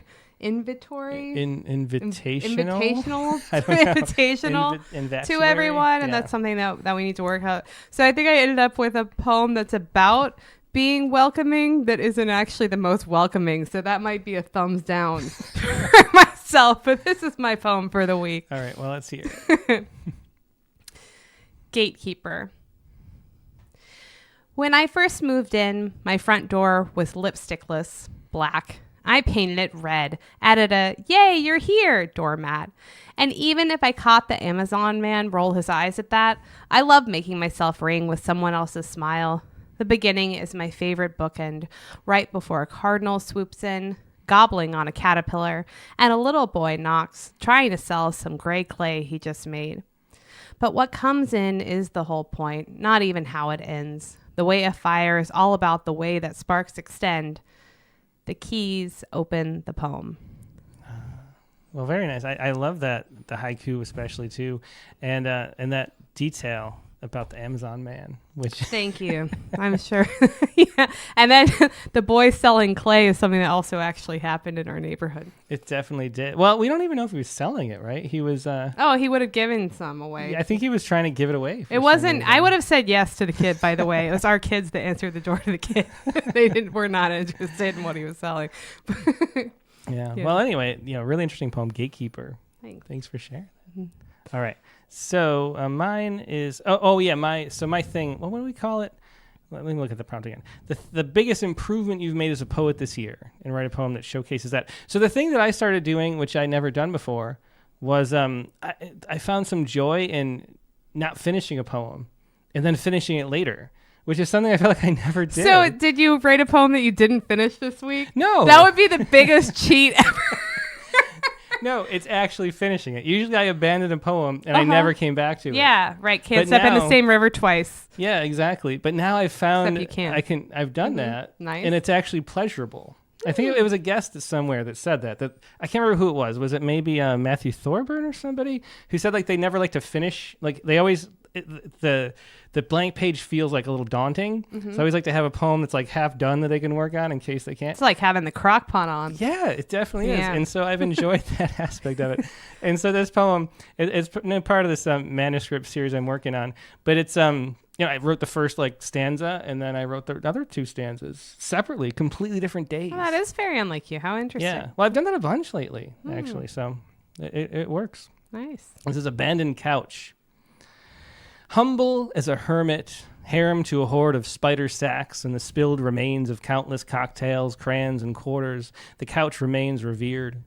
Reflect on the canvas cloth that covers it, heavy as the hawthorn tweed that hides beneath. How it buries the business of memory unless it's lifted, like a lanyard lifts a key from a kettle, and you become that kid bucking and broncoing off the back end, your pajamas a parachute, the pile of laundry a landing pad as you practiced at Paradise. But freedom finally was found in the font on the sign that says, "Sorry, this can't be sold." How long it sits on the sidewalk before the trash man takes it as a testament to the home it held in its cushioned hands. How it did, despite the damage, endure. So there's an abandoned couch on the old side of the road. That's a surprising appearance. I would think everybody's thinking we bought a new couch for Christmas, probably. We did not. I mean, the fun thing is, with this little project, you just see something and then make up a poem about it. It's very like self-generating too, which is nice. Anyway, nice. that is what I wrote this week. Well, it's sonically generated because also my haiku, I was thinking about the keys, meaning the keys like the musical keys, writing the poem because for you, it's sonically unlocked. What would you say your keys are? My key is the first line. Yeah. More, I think, like a weird thing that people shouldn't be thinking about, but I am. No, that doesn't sound like the strongest elevator pitch for my poetry. I'll have to work on that. No, it definitely makes sense. It fits. There's always some interesting stuff going on. Kate. Oh, thank you. All right, so let's see what everybody else has. Let's start with our own Dick Westheimer first, since he's the one who encouraged us to have Manuel on. So thanks, Dick, for that.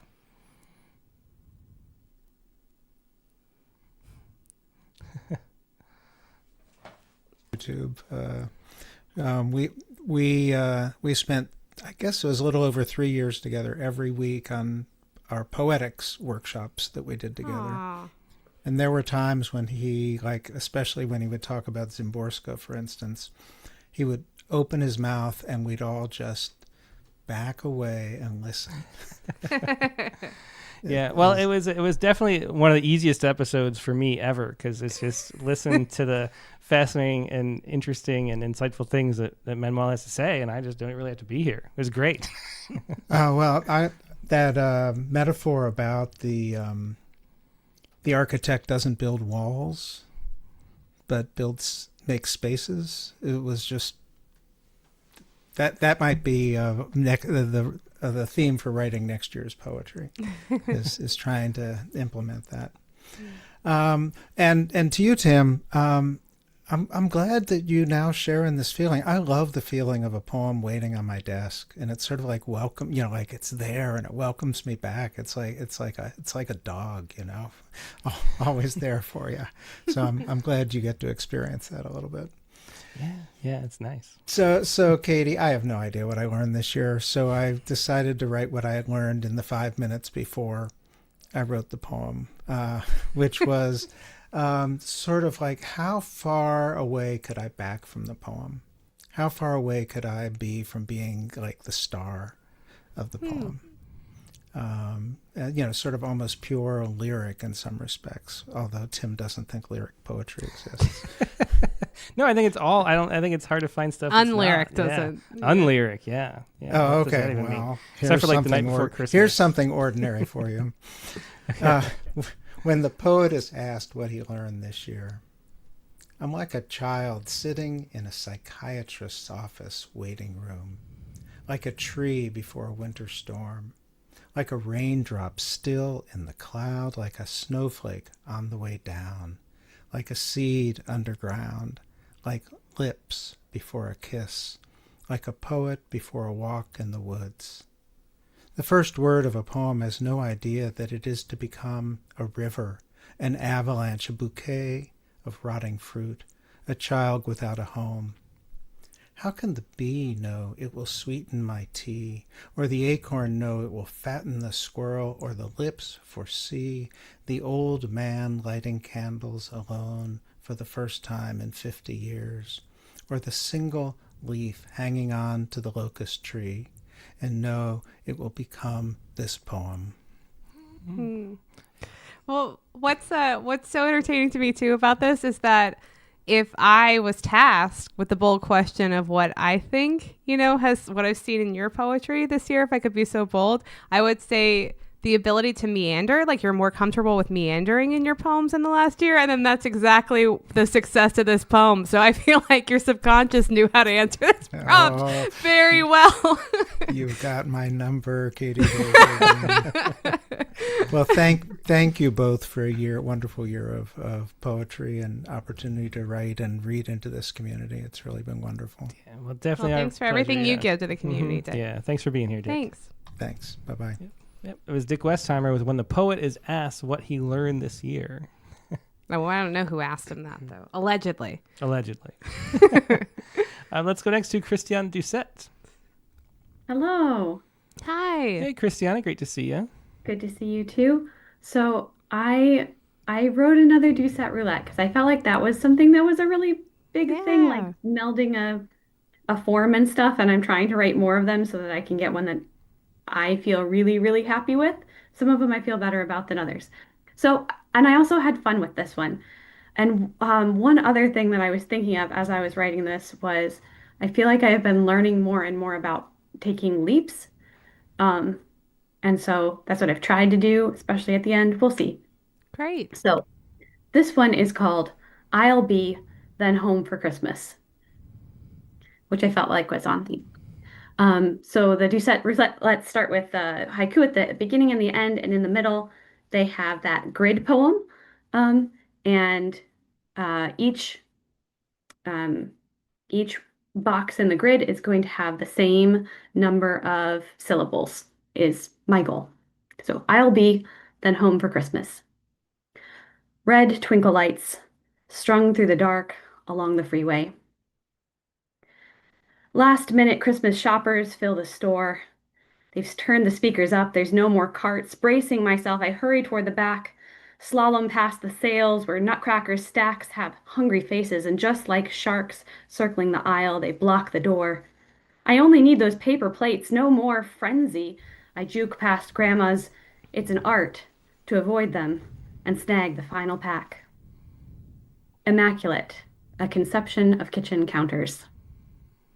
Yeah, well, these things are just so fascinating. You just want to sit with them.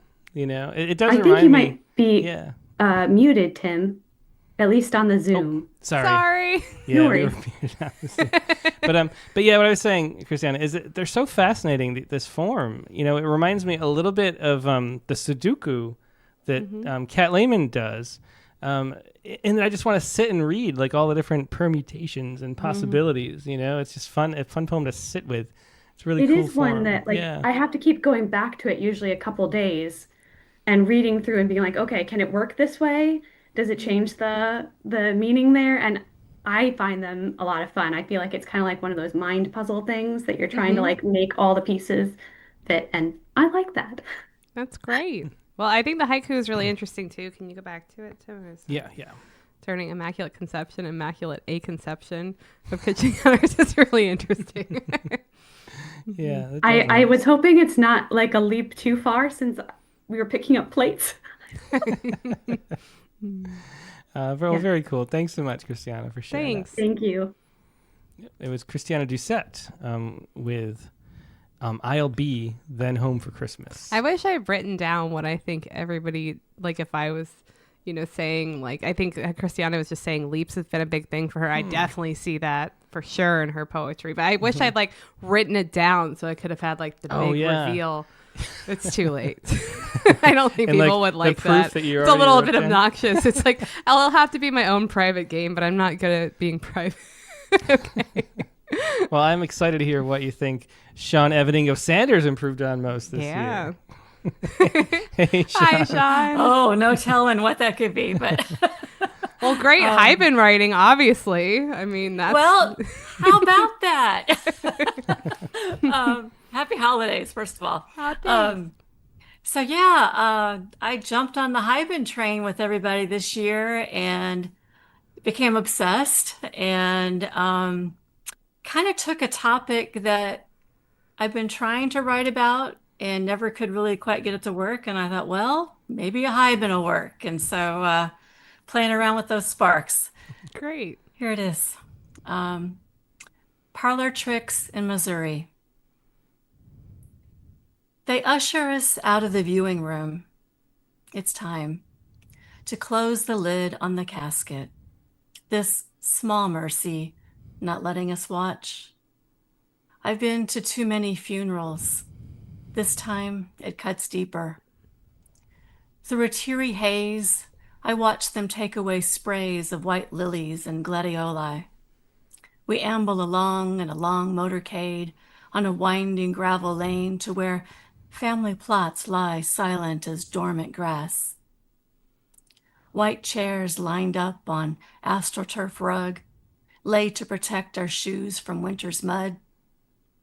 Bouquets are rearranged. 6 men carry Dad to the mechanical perch. Shuffling cards. Sorry for your loss. After a prayer for the mystical one's will to be done and comfort for those who grieve, we gather our things and go home to casseroles. We don't stay to watch the casket's descent. I don't toss a rose in the grave like daughters do in Hollywood movies. I'd rather you not show me how a man disappears.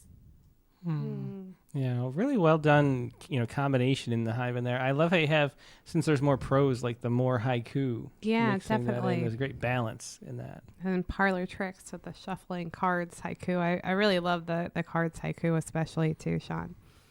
Thank you. Yeah, thanks so much for Thank sharing you. that, Sean. That was Sean Evaningo Sanders with Parlor Tricks in Missouri. All right, let's go next to Carla Schwartz. Hello, you can hear me, right? I Yep, can. Hey, hi. Carla. Great to see you. Hi, I'm glad to be here. Could I figure out what I've learned or how I've improved? I'm not sure. But I've worked a lot on my haiben and I've worked a lot on my haiku, and so I have one for you today. And I also thought about what Katie had said about bringing the reader in, and I felt that that's something I've taken some leaps in this year, of bringing the reader into my work. So, and I also thought about how Tim says that, oh, that poem made me cry. And so this is called I Won't Make You Cry. Dear reader, I called him. I called him the week before. We shared laughter, stories. We spoke of food and something more intimate.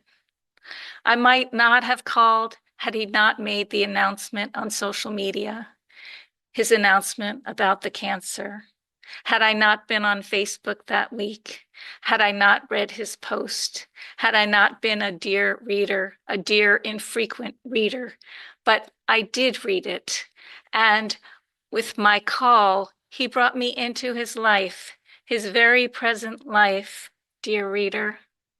He brought me into the soups he had stored in his freezer, several of them, so that he could rotate a different one for each day. And I imagined soups on rotation like a line dance or a circle dance or a conveyor of soups for the purveyor of soups, and how soup could mean everything or just a sampling of most things, and how much joy there was in the soup of our conversation.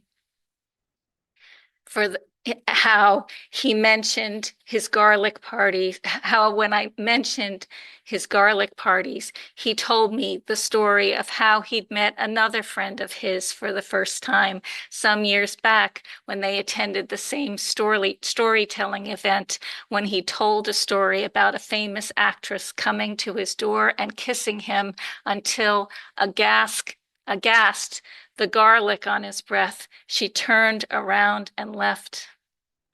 Such a good conversation, confirming, joyful. Oh, and my promise to call again, except with my own healing, the week slipped.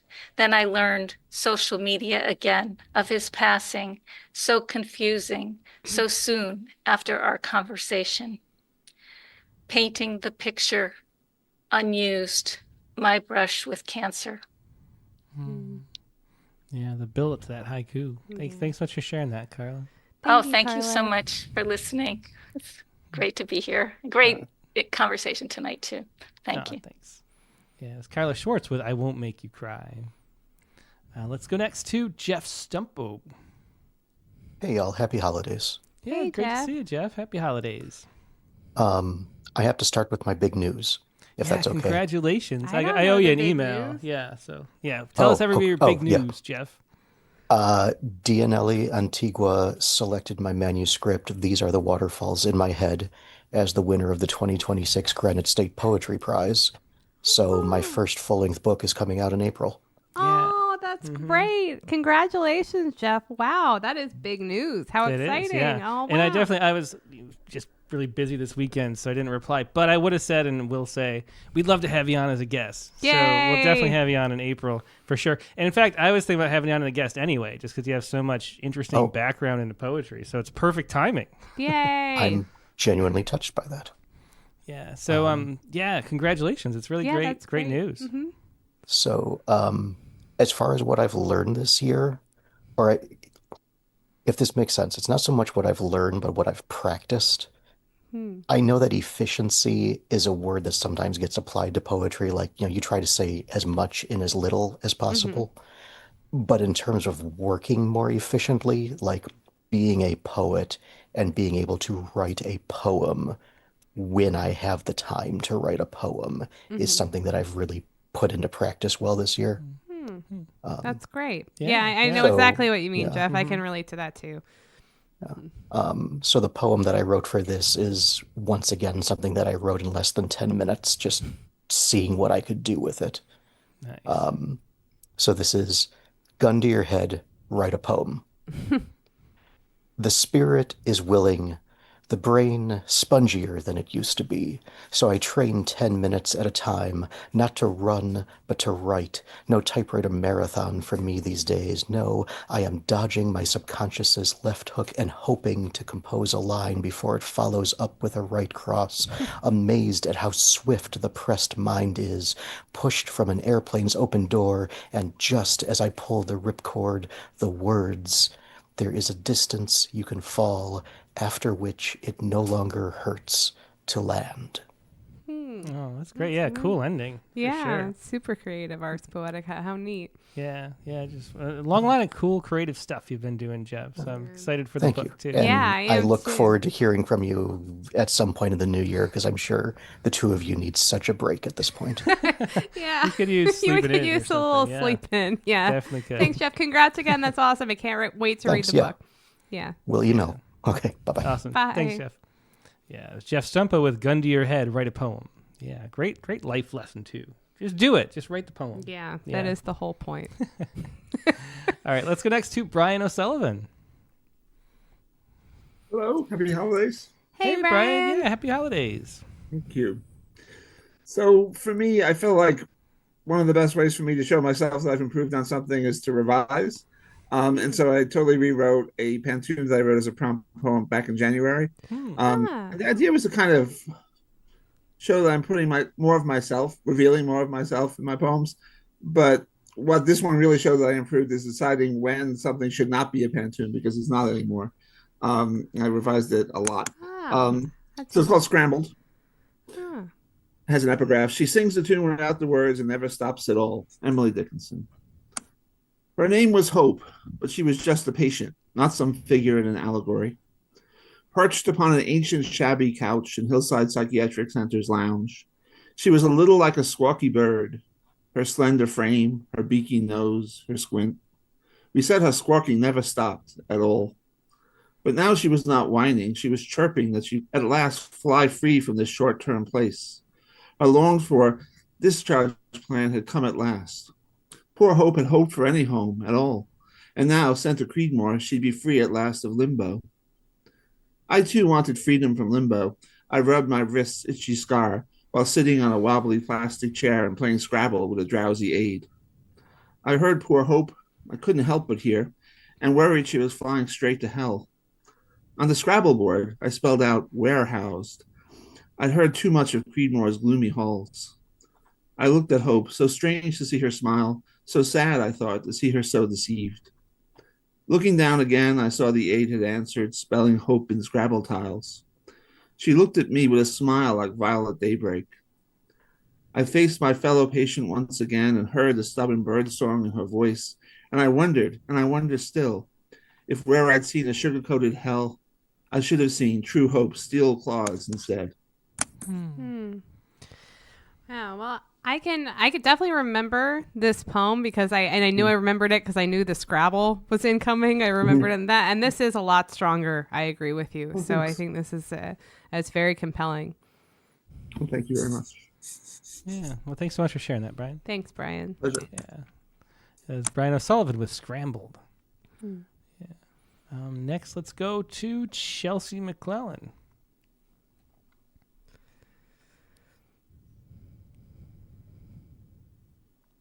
Hey, Chelsea. Hello.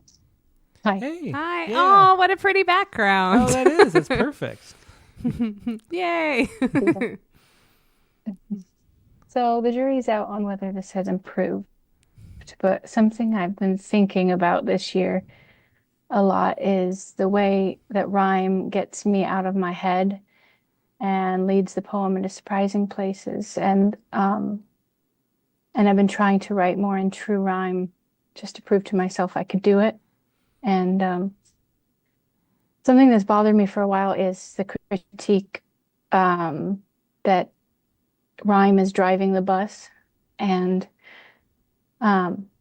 something that stuck with me is actually something a listener wrote into the Slee Ricketts podcast by Matthew Buckley Smith. The listener wrote in and said he gave the argument that oftentimes it's actually meaning driving the bus. And he said the beginning versifier knows exactly what they want their line to mean, and so they accept any valid rhyming word that matches the meaning they want, no matter how awkwardly it fits. Mm-hmm. So that's something I've been thinking about a lot. Mm-hmm. So, all right, this poem's called Raspberries. Little brother, you should see the thorns. We're in the orchard picking berries. Mom says, slow down. Gentle, she warns, lift the leaves, where fruit, like fairies of the orchard sleeping in the berries, slip their thick quilts off and swish away. I lift the leaves. The fruit, like fairies' beds, don't move. They're sleeping in today. I slip their thick quilts off and fly away. A berry thief, a butterfly. Mom says you're still in bed. You're sleeping in today. I'm happy. You stole all Mom's yeses, berry thief. A butterfly, Mom says. I flap my wings and race it. An unfair match. I'm happy, stealing back Mom's yeses. We used to call this place the Thistle Patch. I flap my wings. I jump. My speed's unmatched. Mom says, slow down. Careful, she warns. You never knew the garden as a thistle patch. Little brother, you never felt the thorns. I love that last stanza in particular. Mm-hmm. Yeah. Mm-hmm. Did you read the interview with Maury Creech yet in the new issue that just came out? I have not yet. Yeah. Well, it's not like a quiz or anything. I just look forward to it. Well, that's something that he was talking about too. So you might want to check that out because he, he's always written a lot of, rhyme, but then having much more true end stopped rhyme is something that he's like challenged himself to do, and the outcome is really great. Like it kind of made me question, some of the things I've said in the past myself because it works really well when it's done. Skillfully. That's the problem. No. Well, I do think the key is not going with the first rhyme because the first rhyme is the left brain's, forcing on expectation, Yeah, but then there's a way where then you become the reader in your Cat in the Hat reading style like you are when you're little and training yourself to pick up the next rhyme before it's there. Exactly. So, exactly. That's the problem. It's like ingrained in there and you got to get past that to surprising stuff. But then true rhyme and end stopped rhyme is really great. So exciting. See there. Yeah, definitely. Well, thanks so much for sharing that, Chelsea. Thanks. Really cool. Yeah, thank you. Yeah, it's Chelsea McClellan with Raspberries. I'm missing all these see you next year opportunities because it's the last Rattlecast of the year. I keep forgetting we don't have a show next week. We don't, just in case you're not around at the very end, we're not having a show next week. Yeah. We're going to skip that week and have some rest and relaxation. And then we'll be right back in January 2nd. So we will see you all next year. But the show's not over yet. So let's go next to Matt Joseph, see what Matt's got for us. Hey, Matt. Hi, guys. Can you hear me okay? Hey, yeah. I can, yeah. Great to see you. Awesome. Great to see you guys. Thanks for doing this. So I was trying to think. I joined this group back in March of this year. This is the first time I read anything. I definitely feel like my writing has evolved. I think hearing all the voices of the people in this and hearing all the way people kind of express themselves, I think if anything's happened, I think I've gotten a little bit looser and less I feel like less straining for effect. And sort of, I think just sort of getting more comfortable in my voice. I think maybe, I don't know. It's hard to talk about this without sounding self-aggrandizing, right? So, anyways, all that aside, I will jump in and read this. So thank you. To the airline agent who helped me over the phone. I'm sorry I was short with you, dropping my hard-edged no splat into the middle of your explanation about why my password was yoked to an address I hadn't lived at for 30 years, making me want to reach through the ether to pinch your nose hard until you cried out in a voice that sounded like it might belong to someone sitting in a far-off call center that was the best gig in town, whose 12-hour shifts kept your children fed. Or maybe you were based, tragically, in New Jersey. But you were kind, and you swaddled my impatience in soft words, saying how sorry you were, actually sounding sorry, even if you weren't, which is a skill beyond the grasp of most neurosurgeons, astrophysicists, and me. And as we came to the end of our rocky, winding exchange, arriving at you, somehow fixing the problem, and we hung up, I thought of our voices ping-ponging possibly thousands of miles back and forth through the magic portal of a glowing rectangle to schedule a trip across entire oceans and a jigsaw of countries and continents, soaring in a winged metal tube higher and faster than any albatross or kestrel has dared to dream. 14 hours for what once took sailors, leaving everything and everyone they knew, months or years or never. I thought of my great-grandmother who bumped across this country in a covered wagon dragged behind thin horses. My grandmother, living in a lighthouse on a lonely rock of an island in Alaska with a man trying to break free from the long chain of drunk abusers trailing behind him, only occasionally succeeding. And my mother, growing up, not with nothing, but pretty goddamn close. I thought about my last words before hanging up with you. I thought, next time I say thank you, let me try a little harder to sound as though I mean it. Or better still, to mean it. Another poem with a great ending. Thanks so much for sharing that, Matt. Yeah, thanks so much, Matt. Thanks, you guys. Thanks for doing this. You know, I love it. Great. Appreciate it. Bye. Yeah, well, appreciate you too, Matt. Thanks so much. Yeah. As Matt Joseph with To the Airline Agent Who Helped Me Over the Phone. Too bad you can't find a way to send it to him, too. I'd love to see it. Yeah, definitely. All right, let's go next to Jared Campbell. Hello. Hi, Jared. Hey, Jared. Great to see you. I'm curious how you answered this question. Yeah. So it all gets argued out in the poem. I figured it might. Yeah. The poem speaks for itself. Putting one foot in front of the other. Spring, light dappled shadow. Winter, shadow striped light. I went back to Shawnee Mission Park again today. As I set off on the trail that rises from the north shore of the man-made lake, I reflected on my year in poetry. I couldn't remember any single breakthrough. One footstep followed another beneath familiar trees. My proudest accomplishment this year was consistency. 1 or 2 poems every week, regardless of how I felt or what else was going on. The leafless walnuts, beautiful in letting go. The dam in holding back. For the first time, I turned north up the Red Valleys Trail to see the waterfalls. When my son's with me, I feel like it's too long for him, but today I was by myself and could walk as far as I wanted. I wonder if I've gotten better at pushing past the first exit. I value a poem that knows where it's going and takes you there. A poem that sees Emily Dickinson stopped here and says, good enough for me. But sometimes there's value in walking a bit to see what's around the next corner.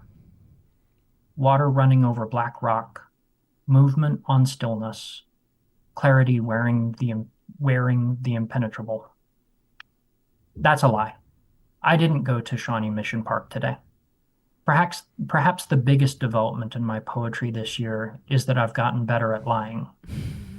I've never believed that events are more likely to contain poetic truth if they occurred in my life, but I have worried that poetry that didn't originate from my life would be inauthentic. This year, a greater proportion of my poems have started from invented facts, trusting that somewhere along the trail, maybe after a turn or two, they will find their way into the world as it is and truthfully describe the journey there. The Dance of Sunlight, written in leaf litter. Yeah. Well, now I want to do a retrospective where we grill you on the actual truth of every single one of your poems. I have to know, right? Starting with Pig 3. Oh, yeah, that is completely invented, obviously. Yeah. No, I believe in Pig 3. I've never been a vice principal. I believe anything anyone tells me. I could see you'd make we a great had an vice actual principal. debate at our house when you wrote the book. I was like, I think it's real. I think he was. No. All right, thanks so much, Jared. All right, thank you. Yeah, thanks, Jared. It was interesting too. I think one of the things, the turn Jared likes to do this year with that's a lie. Yeah, like the sudden change. That's going to be the title of his poetry book. That's a lie. It's become a theme. Yeah. Yeah. Thanks so much, Jared. There was Jared Campbell with putting one foot in front of the other. Next, let's go to rating Prompt Poet of the Month, Laura Berg. Okay, I guess this the last time I get to hear those amazing. Definitely. Aww. Well, there's next month too. You never know. Keep those poems coming. So Manuel, it's just a reminder. I mean, he writes for something so much bigger. He writes for a community. He writes for these big questions, for the big challenges and. Yeah, it's true. He reminded me a little bit of Derek Walcott, just the scope of it, the immensity of it was really, really special to hear that. Yeah, good comparison. True. Yeah, that sense is there. Okay, well, yeah, I guess my thought was just that every time I write, I learn to write. So that's what I wanted to say. Learning to write. Once I traced the dotted lines of A, B, C in a workbook frail as newsprint, making holes. Soon my left hand careened into cursive, darting over words such as cat. Still, each time I write, I learn. This year, I played kitten to my poems, tangling those songbirds. And I learned to let the unknown remain unnamed, not to fear complexity any more than an unsigned forest path. Now, if old thoughts push up their amanita caps, I nod, but pick them not. New thoughts, blue morphos and scoop-wing moths, lay sun to my shadow. I've even tried spinning like a fig leaf in an eddy, not to end so fast. Mm-hmm. Yeah, I love that fig leaf in the eddy. Mm-hmm. Yeah, thanks so much. Another beautiful, delicate poem, Laura. Thanks, Laura. Yeah. Thanks. Okay. Yeah. Happy New Year. Same to you. Yeah, see you next year. Yeah, that's what we need to be saying. We do, yeah. There's Laura Berg with Learning to Write. Next, let's go to Amanda Harris. All right. So I had a lot of fun thinking about what I had learned this year and what I ultimately came up with was the value that a haibun or a haiku can have, especially in the context of a poetry book. Great. So go ahead and read mine. Realizing that veins were collapsing cities that sang in his blood, dodged in motion toward a planet that either did not exist or that existed but didn't understand the urgency of call. Like tiny dots, the planets came apart. Fear is a refugee, he thought to himself, imagining his body suddenly afraid. Years later, he would tell his children that strength revolves not around an avoidance of fear, but of a desire to overcome it.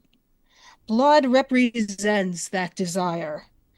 Anyone who watched Vegeta would remember the way blood sat deliciously on his fingers. If nails could ask the body to quit, they would have. When blood leaves the body, it gets replaced by something we neither fathom nor understand. Clipto's quiet reign, the undressing of a planet. Well, it's interesting to see all that energy you usually bring, Amanda, into a haibun. Yeah. Crashes down into the haiku at the end. Definitely. Yeah. Well, very cool. Thanks so much for sharing that. And Amanda, I've learned from you to have more energy in my own readings. Definitely important. Yeah, definitely. Yeah. Well, thanks, Amanda. Thanks, Amanda. It was Amanda Harris with Untitled, I guess, as of now. The Need for Punishment. The Need for Punishment. Oh, there it is. Oh, that's why. Okay, gotcha. Sorry. I was struggling finding that one on the page. Yeah. Anyway, yeah, thanks so much. The Need for Punishment by Amanda Harris. Next up, let's go to a first-time caller. Alice is here. Looks like I am Alice. Are you there, Alice? Can you unmute yourself? Yeah, I'm here. Hi. Hey, yeah, thanks so much for joining us. Yeah, hello. Hi. Well, it's great to see you. Where are you calling from? I'm from Algeria. Oh, wow. Well, that's really great. Well, I'm so glad to have you here. What do you have to share with us tonight? Well, actually, it's a poem of mine, which is called Let Go, Little Diamond. And that's what I literally learned this year. So, people, I'm going to start reading it. Okay. People will place you on a pedestal without understanding your roots. They see the sparkle but forget the coal you once were. Those who are unable to afford you will test your brilliance in the dark, hoping your light will seem fainter and reminding both you and themselves of your roots. But the real ones will never hide you. He will wear you in the brightest light, proud to reveal your clarity and glee. He will understand that though you were once pressed, burned, and scarred, you emerged both strong and fragile, resilient in essence, delicate in form, and he will never think you deserve less. He will love not only your glow, but also your scars. He will protect you, knowing that your brilliance, once diminished, cannot be replaced. So, let go, little diamond. Not every hand is meant to take you, only the one who dares to luminously cradle you. Oh, well, that's wonderful. Yeah, thanks so much for sharing that and joining us. Yeah, and hope you come back soon. Yeah, definitely. Nice to meet you. Nice to meet you too. Thanks. Yeah, thank you. Yes, that was Alice with Let Go, Little Diamond. Next, let's go to Leslie Ann Skechterson. Hi. Hi. Hey, Leslie Ann, great to see you. You guys too. I have learned so much just in the last few months since I've been listening to you and listening to as many past issues as I can. And so it's not hard for me to improve and learn a lot. So I learned, right? But I also too, I wrote a lot in rhyme. And so I have been trying to break out of that. So learning a lot of this has been great. And I learned what a haibun is, which I love. because I love storytelling too. I'm also a playwright, and I learned that haiku isn't 575, which was like so freeing. Yay! That's great. I love it. and I write light plays, and I've kind of shifted a lot of the serious over into my poetry since I've been doing that this last year. So now I'm trying to write more lighter poetry, and there's actually a lot. I'd say, yeah. So there's actually a lot in this little hymen for me. It's like I learned a hymen, and I learned that a title is actually a third part of the poem. And I thought, wonderful. Oh, cool. There's like a whole nother thing you can like add to be a different dimension. Oh, that's great. Yeah, well, definitely. I love that rundown. Yeah, synopsis of the that's year. awesome. Yeah, thanks for sharing that. Thank you all. Okay. Cotton Candy Dreams. Red moon over the desert, a lunar eclipse welcomes Pi Day. A new life is born into my world 1,000 miles away.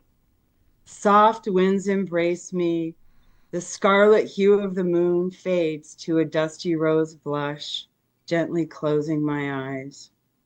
Full moon cheeks under a pink bow. Aw, I that's love that really haiku. sweet. Yeah. Oh, yeah. Aw. Thank you. Well, thanks so much, and I'm so glad that you're on this hyphen train with us. I'm loving it. Well, thanks, Leslie. Thanks. Yeah, it was Leslie Ann Skechterson with Cotton Candy Dreams. Yeah. Next, let's go to Nivedita Karthik. Hello. Hey, Nivi. Hey, how are you guys doing? Hey, yeah, great. Happy holidays, by the way, before I forget at the end. Oh, you too. I have a short, kind of fun one, but I think truly this is what I learned this, hopefully. Oh, great. Yeah, let's hear it. A poet? What?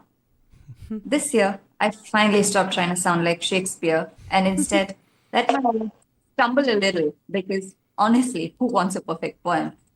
Not me. I learned that metaphors don't have to be fancy.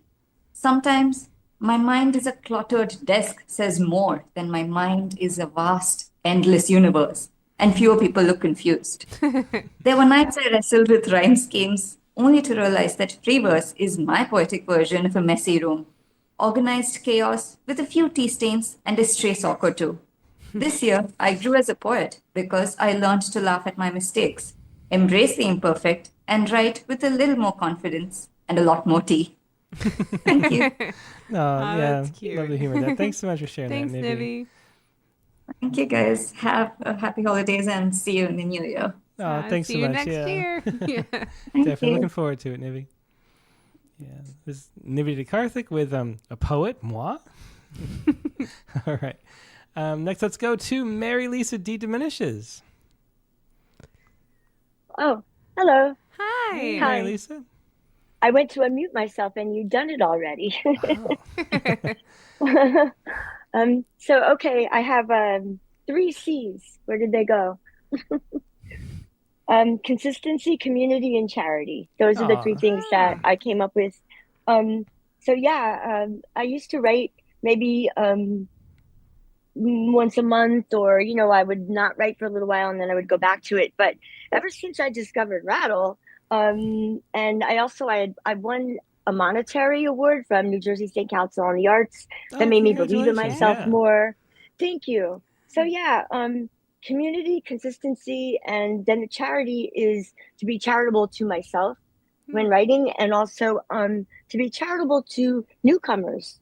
I think is really important, and to not be condescending. And I think you can learn something from everybody.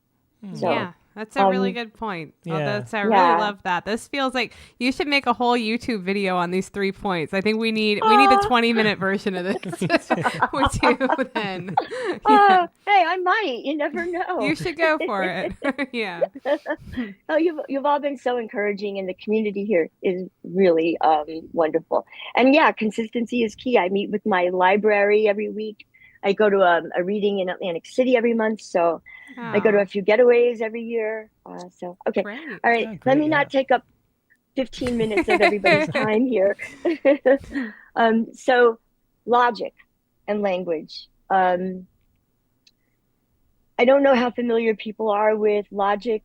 If P, then Q, the equation, which is supposed to prove whether or not a statement is true. So I'm going back like, oh my gosh, like 30 years, I think, to my logic class. And the basic premise of this, and the easiest way to explain it, is if A equals B and B equals C, then A equals C. And there are a lot of variations on that, like if all this, then only some of that. But this is basically where I was going with this poem. Okay. Okay. Is it true? Every word is a wall. Every walls off none. Many walls off few. Man walls off woman. Blue cannot be red, and so erects a wall around itself as soon as it is conceived, written, spoken. Cart walls off carriage. Drive divides itself from stand, from stay, but also from fly and sail. Ride is somewhat like drive, but isn't in control, so a wall is built. Distance is a wall in space we can't see, but feel between us. Even doors become walls when closed, and when opened, they separate in and out, become walls of distinction between placements in space. Every person is a wall, and some have entries, but some do not. Some is another wall between none and many. Many is a wall between a few and an overabundance. Gluttony is walled off from starving and full, lives alone. Where isn't there a wall? Inside your mind's eye, perception is a wall between intuition and action. Silence is a wall between uncaptured song and the instrument we choose to catch it.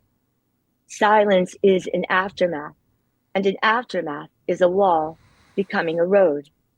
Every word is a road. Is it true?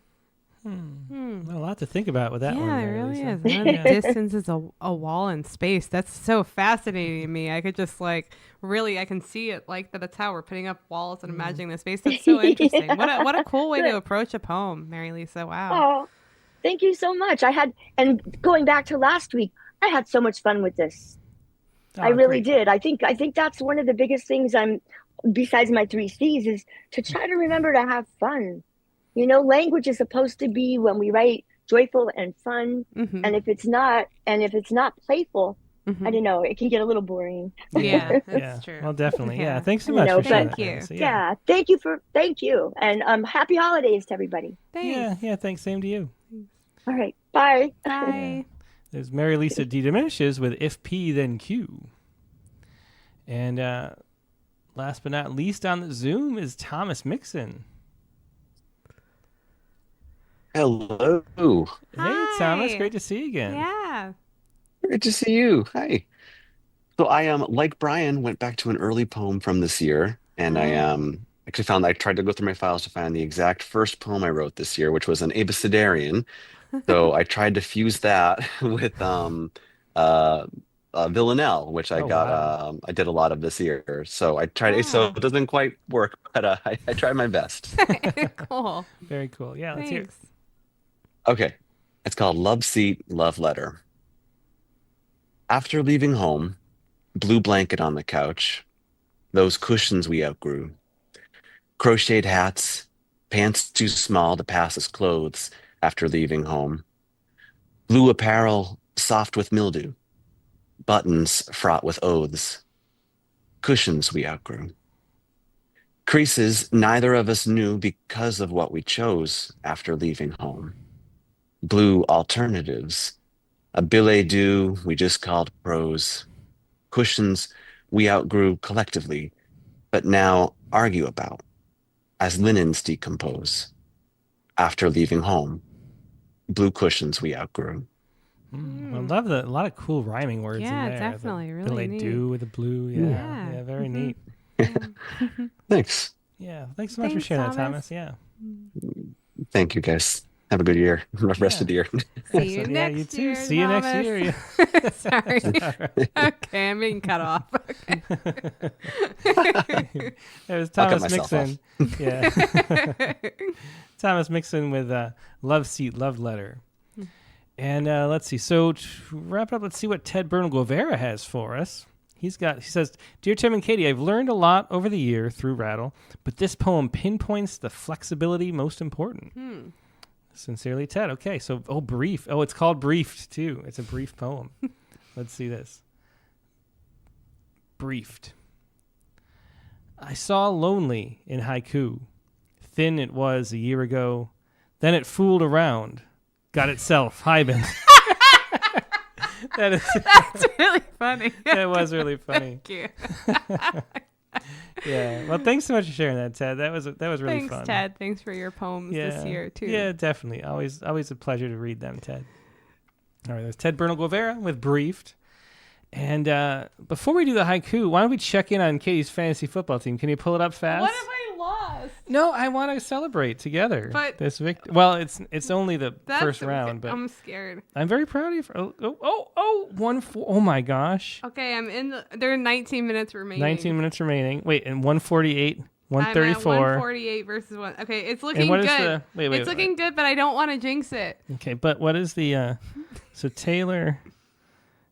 Yeah. See, so Indiana's got to throw. Nobody's on the field. The guy that can beat me. This is so stressful. But the Colts are down, which means they're not going to be running the ball, and Taylor's not going to score. So I think you got it. You're in good shape. This is really serious. Well, anyway, guys. Everything is on the line. It definitely is. All right. Well, now that we've got that, I'm really excited though. You've done such a great job with the fantasy I actually football. feel like I'm really I learned proud how of to you. do it this year. It's Yeah. exciting. Well, as next year, money's on the line. I said that before you did. I won.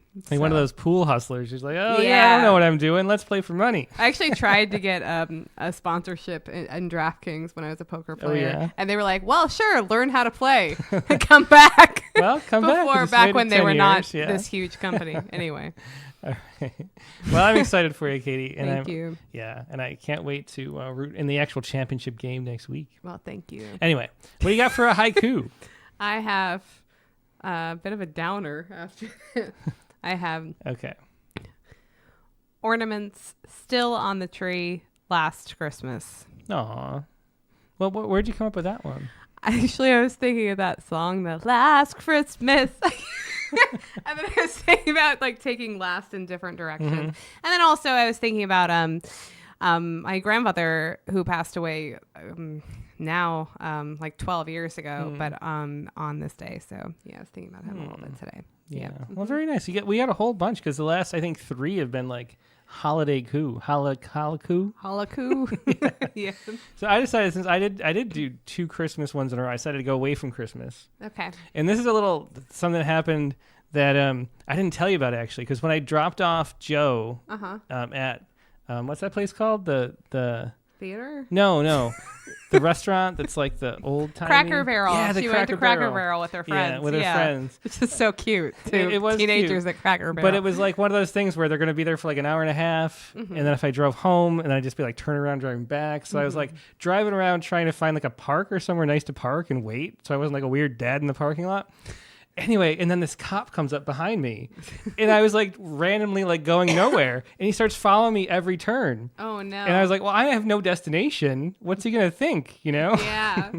And so anyway, so this cop was following me for a while, ran your plates, I'm sure, because I was in your car. My car has a pink license plate, It adding does. to the story. It also. does, yeah. So anyway, eventually he ran our plates, realized we weren't criminals, and became a fan of poetry because I have a vanity plate that has poetry in it. He followed us a long way. So anyway, this is the haiku Okay. inspired by that moment right here. Cop car in the rear view, guilty rain. There you go. That is a haiku. Cop car in the rear view. We need to guilty start rain. some sort of organization that gets the poems we write about random people to those people. those Like people. we We need send Matt to the cop, Joseph yeah. to the telecommunicator. We definitely do. Yeah. Yeah. Anyway, that is the haiku for this week. That is the show for this week. Thanks, everybody, for joining us. Now, next week's prompt. Wait, 2 weeks from now is prompt. Yeah. We're going to have 2 weeks to write this poem. So what do you got for us that we got a little extra time on? Well, it's kind of funny that Thomas Minkin ended with a villanelle because we are going to write a villanelle that involves a trip. Villanelle that involves a trip. So take trip in any direction, the farthest that you Oh, wow. can. We We got know some- Jared Campbell will be lying. He's going on the old ayahuasca journey into the Amazon. If he says he goes to Shawnee Mission Park, we'll know. There's no way. All right. Write a villanelle that involves a trip. That is your prompt for 2 weeks from now, because there will be no show next week, remember? And we actually don't have anything like recorded in the queue. So it's just going to be a blank. But go back and look at some old episodes you missed. There's 323 episodes. I'm Wow. sure you haven't seen them all. It always sounds like more than I think are there. There's a ton. Yeah. And there's so many great poets back. If you have, like Robert Pinsky's back there. Naomi Shihab Nye, with that tiny journalist. that Michael wonderful Dylan book. Welsh. If you don't understand haiku yet, go back and listen to Michael Dylan Yeah, Welsh. that's You true. got a lot of options. Yeah. But anyway, I want to say too that I think this year has been really great with Rattle and with the community. I think we've really grown as a community this year, and it's been really inspiring. I've learned so much from everybody, and I'm really glad that our Facebook group is more active, and submissions are up, and I think that's wonderful. So that's great. Yeah, well, definitely great around. Way to have a recappy kind of prompt for this week. We can have that little recap, and wishing everybody a happy holiday and a happy new year. And we'll see you next year. And we'll see you next year. And next week's guest in the Rattlecast, or 2 weeks guest, is going to be Ron Kirchie. So speaking of guests that have been on before, he was on episode like 43 way back in the day. He is a wonderful poet and young adult author too. So he's got these great series of books he makes a bunch of money off of, and then he fuels his true passion, which is poetry. His new book that just came out is Pandora's Kitchen. He's a poet that really plays. Speaking of what Mary Lisa was talking about before, he just has fun with his poems, and it's really fun having him. He's been a guest. I've hosted him at other readings, and he was a keynote speaker at our Wrightwood Arts Festival when we did that back in the day too. Just a lot of fun. Ron Kirchie. Looking forward to that. Rattlecast number 324. Your villanelles that involve a trip. That's going to be next year. So see you in a long next year. Monday, January 5th, 8 p.m. Eastern, 5 p.m. Pacific. Hope to see you there. Hope you have a great 2 weeks in the meantime. We'll talk to you later. Good night. Good night.